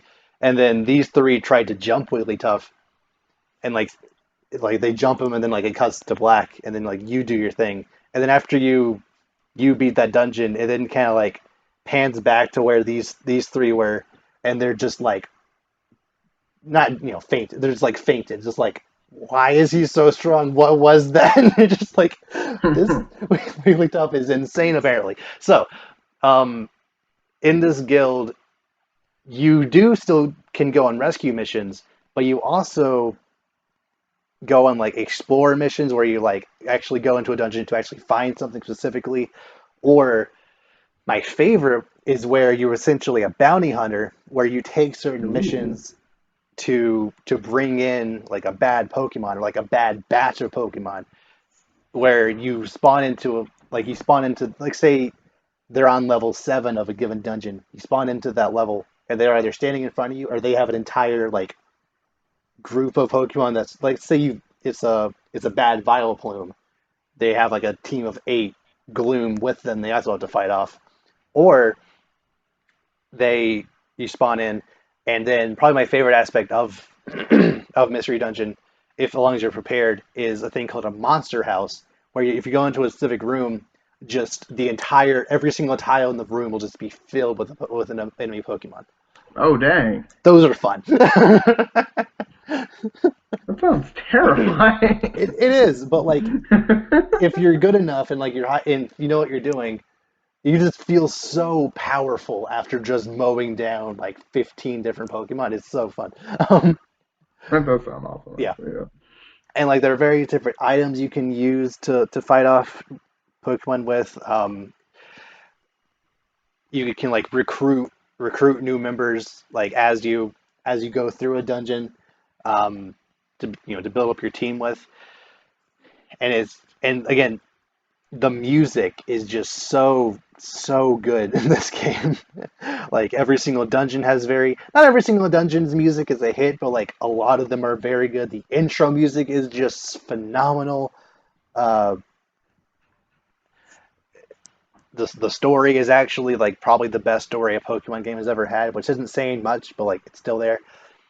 And then after you beat the main story, after like a little bit of post game stuff, you get a letter from the guild because you're still affiliated with the guild. At this point, you're so good that you're just kind of off doing your own thing. You get a Hmm. letter from them saying there's like this final challenge, like this like huge treasure that you need to go get. So you go get it, and then you're about to go get it, and you fall into a pit, and it's pitch black, and then the lights come on, and then all of your guild member friends are surrounding you. There's like 10 of them. They're all like fantastic characters are all around you. And it's like, well, your final challenge is fighting all of us, with Wigglytuff being like, the head of that. So, like I said, there's about 10 people. Only 2 of them are actually a challenge, but the 2 that are challenging are actually Wigglytuff and then a Chatot who's from Gen 4. They're like the 2 like kind of heads of the guild. Chatot is harder, but not like super hard to take down. And then Wigglytuff, if you're not if you don't have a full team of 4 with pretty high levels, Wigglytuff by itself can just take you out. It's insane. So, like, I just love the idea of this game building up this this leader type character throughout the entire game, showing you giving you kind of hints of what it can do to then have one of the final bosses of the game be you actually fighting him, and it's just so cool. Um, and yeah, there's this like all the townsfolk you interact with are just very fun. Like essentially, if you go into any kind of like Pokemon community on like blog site or forum, whatever, or even like Twitter, literally everyone who's ever played this game agrees it is like the best Pokemon game. Really? Yeah, Really? yeah, Wow. it's just the level progression is very solid. Just I don't know, it's just all of it. I think is just very good. So yeah, I'm okay with you killing it because you don't know anything about it, but like Fair it enough. wasn't gonna. Of the 3 Pokemon games that are on this list, it probably would have been the one I would kill first anyway, but It's I just still adore it. it's just considered the best. Yeah. And considering how we did just get a remake of Red and Blue Rescue Team, I almost guarantee a year or 2 from now they're going to remake Explorers of on the Switch too, and I'm so looking forward to that so much. Especially with all the other quality of life improvements that that the one on the Switch currently has. It's gonna be a good game. Oh man. Well, all right, we've got And five now it's games my left. turn. Indeed. So I acknowledge that The Legend of Zelda Breath of the Wild might honestly be the best game ever made. Potentially, yes. Period. Like it has its flaws. I understand, or flaws in quotations, because everything that people complain about this game is a deliberate choice to make the game more interesting and more fun. Like people complain about items breaking. They break so that you get more creative. You actually explore more to find new items. Like you have your favorite weapon, but then it breaks. You have to adapt and like you have to always have backups of certain things. So like you don't want to get too comfortable fighting with only just one weapon because some weapons don't work on certain enemies. So you have to learn how to use different weapons. Right. And like some people say the story isn't great. The story doesn't matter. That's not the point of this game. The point of the game is exploring this world at your leisure. I actually played this game for probably 30 to 40 hours before I even touched anything of the story. Like I had a blast just going around this world, just like collecting items, meeting new characters, like fighting off random villains, probably fighting off random enemies in areas I shouldn't be at yet because I haven't completed certain parts of the story. Like it was just a lot of fun. All the characters are very solid. They actually gave Zelda something to do in flashbacks because like throughout most of the game, she's actually the majority of the game up until like the final battle, she's in Hyrule Castle, like using all of her magic power to keep Calamity Ganon at bay, and just visually seeing the castle in the background, literally everywhere you go on the map. It is visible from almost every single point of the map. That's Seeing that in the background is awesome. just that visual is just so awesome to me because like that's the end goal. But like you want to explore, you want to do all this other stuff, but like the entire time you almost kind of feel guilty about the fact that like I should be saving the princess. She is doing all she can right now to help Hmm. protect Hyrule. I'm over here sliding down sand dunes on a shield. Like what am I doing? But the fact that like there's 900 Korok seeds that incentivize you going around the map, like exploring every single nook and cranny. There's, I think, 120 different shrines that also encourage you to go every nook and cranny. The DLC is very solid. Like, it's just, it's just a, It's that good. it's just a phenomenal game. Like the like food crafting system is very good. If I were to have any kind of criticism, it would be I think Zelda Breath of the Wild 2 or whatever it's going to be called. I think the story should be a little bit more of a there should be a little more effort put into the story. I know the story doesn't matter, but like the It does though. story they tried to give didn't have any meat to it. So just put a little more effort into that. Also, have like some kind of blacksmith or some kind of way to either sharpen your favorite weapons or craft new weapons, Ooh, either for a price or whatever. Because you can tell when a weapon is getting low. But if it's your favorite flame sword that you can't get anywhere else, go to this blacksmith. You pay him; he'll resharpen it or reforge it for you, that's a good idea. or Yeah. like upgrade or something. That I feel those are the main two complaints people have about this game that make so if they can have a very easy fix for both of these things, it is literally right now it's like a 9.5. They do that perfect 10. 10. Yeah. So I acknowledge all of that. I acknowledge it's one of the best games ever made, if not the best game, period. But I personally don't have as strong an attachment to it as these other four games. Mm. Like if it were up to me, if it was just solely based on quality, I think this would win personally. But it it's not it's Just not based on. Yeah. yeah, you get it. Yeah. Amazing, yes, but favorites, not as No. much. And I hate it because that was my pick. So now I have to pick something else. Okay. All right. 4 games left. Hmm. And one of them is not like the others. I'll pick the one Pokemon game I haven't talked about yet. Platinum is the best Pokemon game. Yeah, that's what that one's the best game. Period. It Okay. has the best progression system. It has the best uh, every single route. The new Pokemon, every single route seem like they make sense in that route. They seem like on the decent enough level based on the trainers and the gym leader who you're gonna fight and who you just fought. Because that's my biggest, absolute biggest problem with Gold and Silver, and then the remakes Heart Gold, Soul Silver. They, for some reason, like every single route in that game, after a certain point, the levels just kind of cap out at like 19, even Mm. though by the end of the game you're fighting level 40s and the champion is level 50. Yeah, you're like even the victory road is like 35 at the highest. It's just kind of not, Ugh.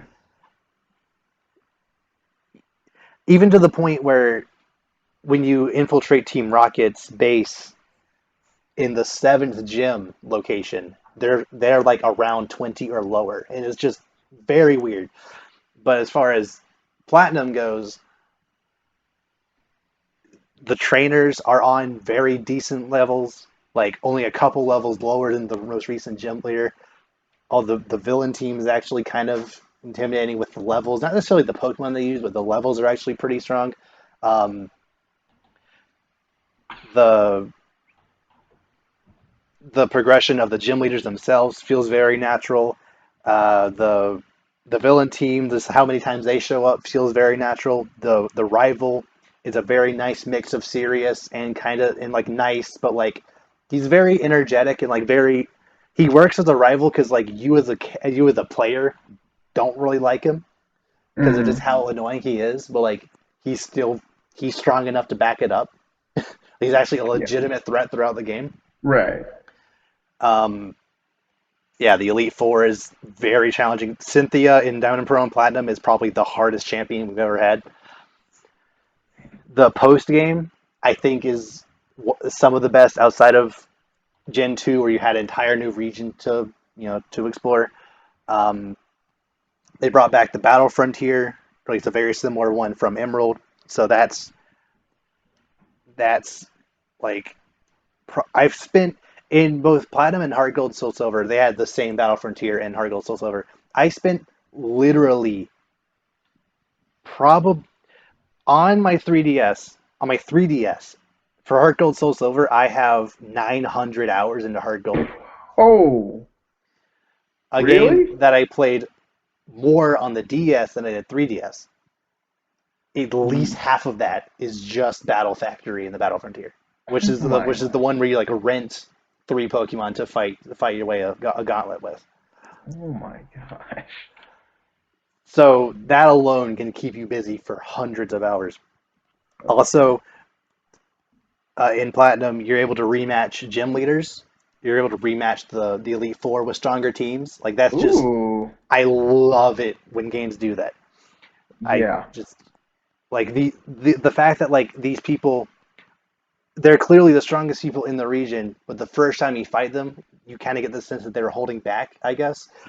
So now that you're the champion, they're like, I'm going to go all out on you. Like I have this full team of six, and like my strongest is on level 60 something, so just come at me, and I love that.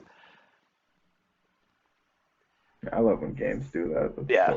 It's so satisfying. Um, yeah, there are probably more I could say, but like that's pretty much it. Just know that it's just also every It's single gym leader team I think is the best. It's as far as like who what Pokemon each individual gym leader should have, I think this game does the best at giving them those Pokemon. Like even in Emerald where they fixed some of the older gym leaders, they didn't do a fantastic job of like making the Pokemon fit the character. Whereas in this game it's like, oh, he has to have three electric types. Here are the Pokemon that are in the region that are electric types. This is what I should have. Boom. It works perfectly. Um, yeah, I can keep going, but that's it. It's the best one. But I'm not. Obviously, I'm out of save, so I can't save it. Whatever. I apologize. It's not my favorite. mainly for nostalgia purposes. The music in Platinum is still god tier, but like it's Still. yeah. All right, you've got a Well, choice to make, my dang. friend. I think I gotta go Ruby and Sapphire because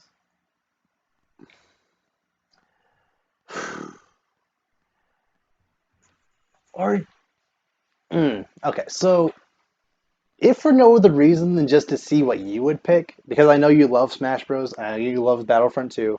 I know. I love all three of these games approximately equally. Like Smash Bros. Means so much to me, but Pokemon specifically means more. But Smash Bros. Just has this passion behind it that no Pokemon game has ever had. And then I love Star Wars more than almost anything except Yeah. maybe Pokemon. like, it's- and like this game just exudes fan service like no game I've ever seen. Like they've taken lines from the movies that like they've taken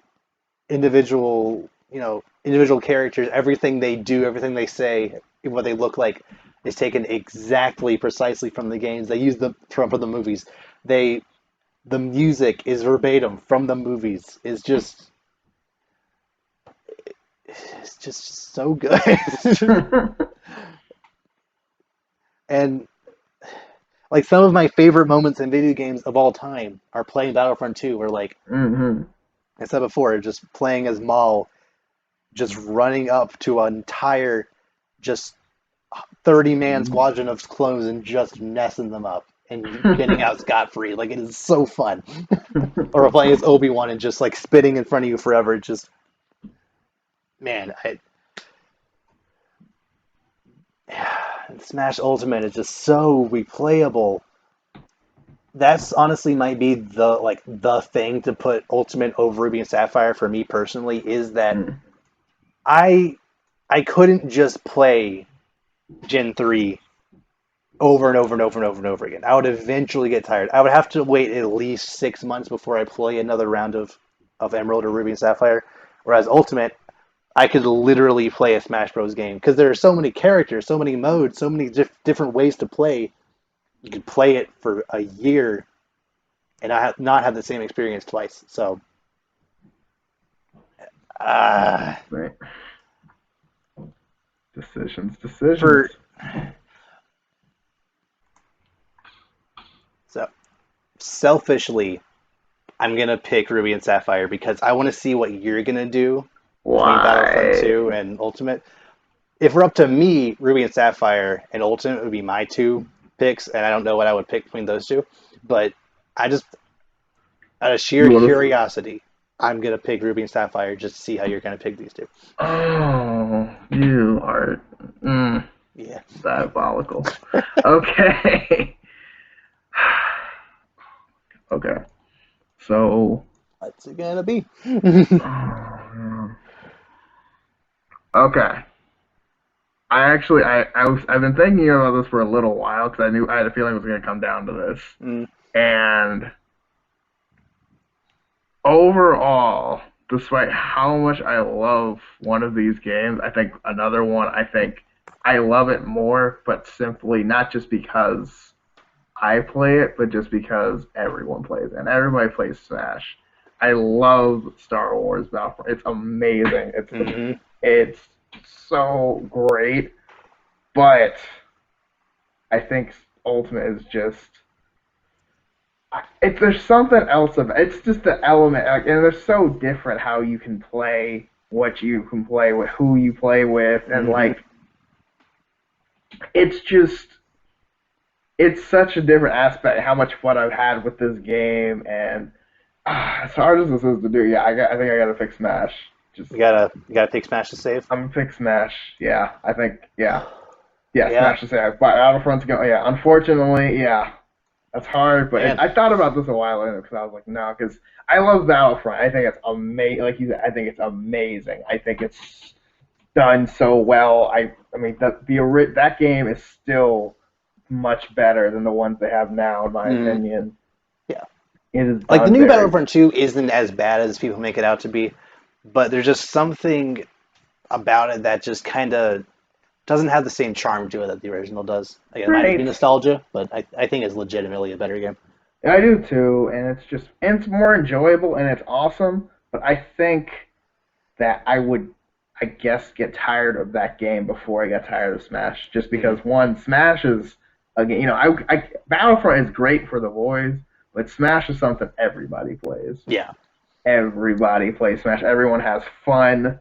Because you can be, I mean, because you can even play it where, even if you have a bunch of people who aren't good, that's why you have items, so people that aren't good can also stand a chance. yeah, And then you can play competitively. There's different worlds, there's everything. There's so many characters. oh yeah. Like, And I oh my love goodness. how you can like turn stage hazards off. If you Yeah, don't like the stage period, you can make it either a battlefront or a Final Destination mode.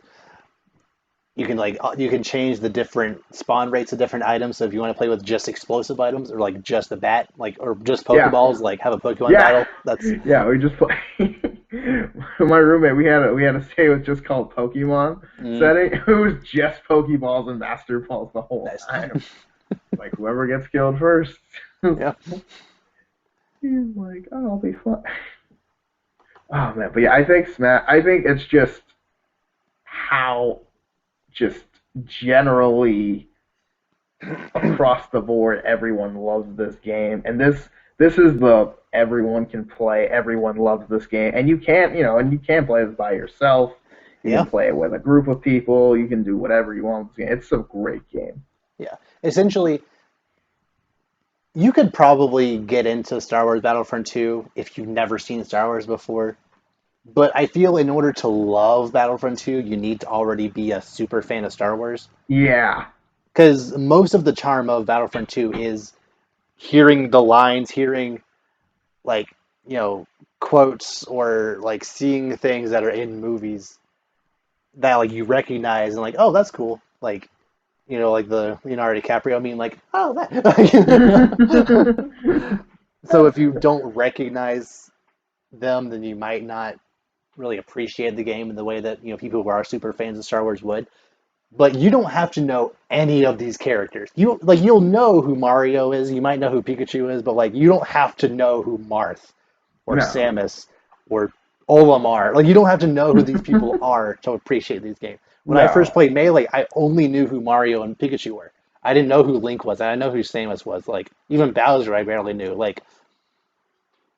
But through playing Melee into Brawl, into Four, into Ultimate, I was exposed to a breadth of new characters, new worlds to explore, and even the people who make the game feel the same way. Like the people who are behind the Xenoblade franchise adore the fact that Shulk is in the game and he's very good, and they feel like him being in the game made more people want to play the Xenoblade Chronicles Definitive Edition that just came out, and like Fire Emblem is booming because of so much Hmm. representation in those games. Like it's a good time. You can just pick any random character. You don't even have to know who they are and just have a fun time playing them. Just button mash. It's fine. It's just it's such a fun game. There's so many different ways to play. The music, I mean, it goes without saying. It's just Yeah. bruh. There Like, are certain things like Final Fantasy. There are two songs from Final Fantasy VII, and neither of them is One Winged Angel. What are you doing? Square Enix, why?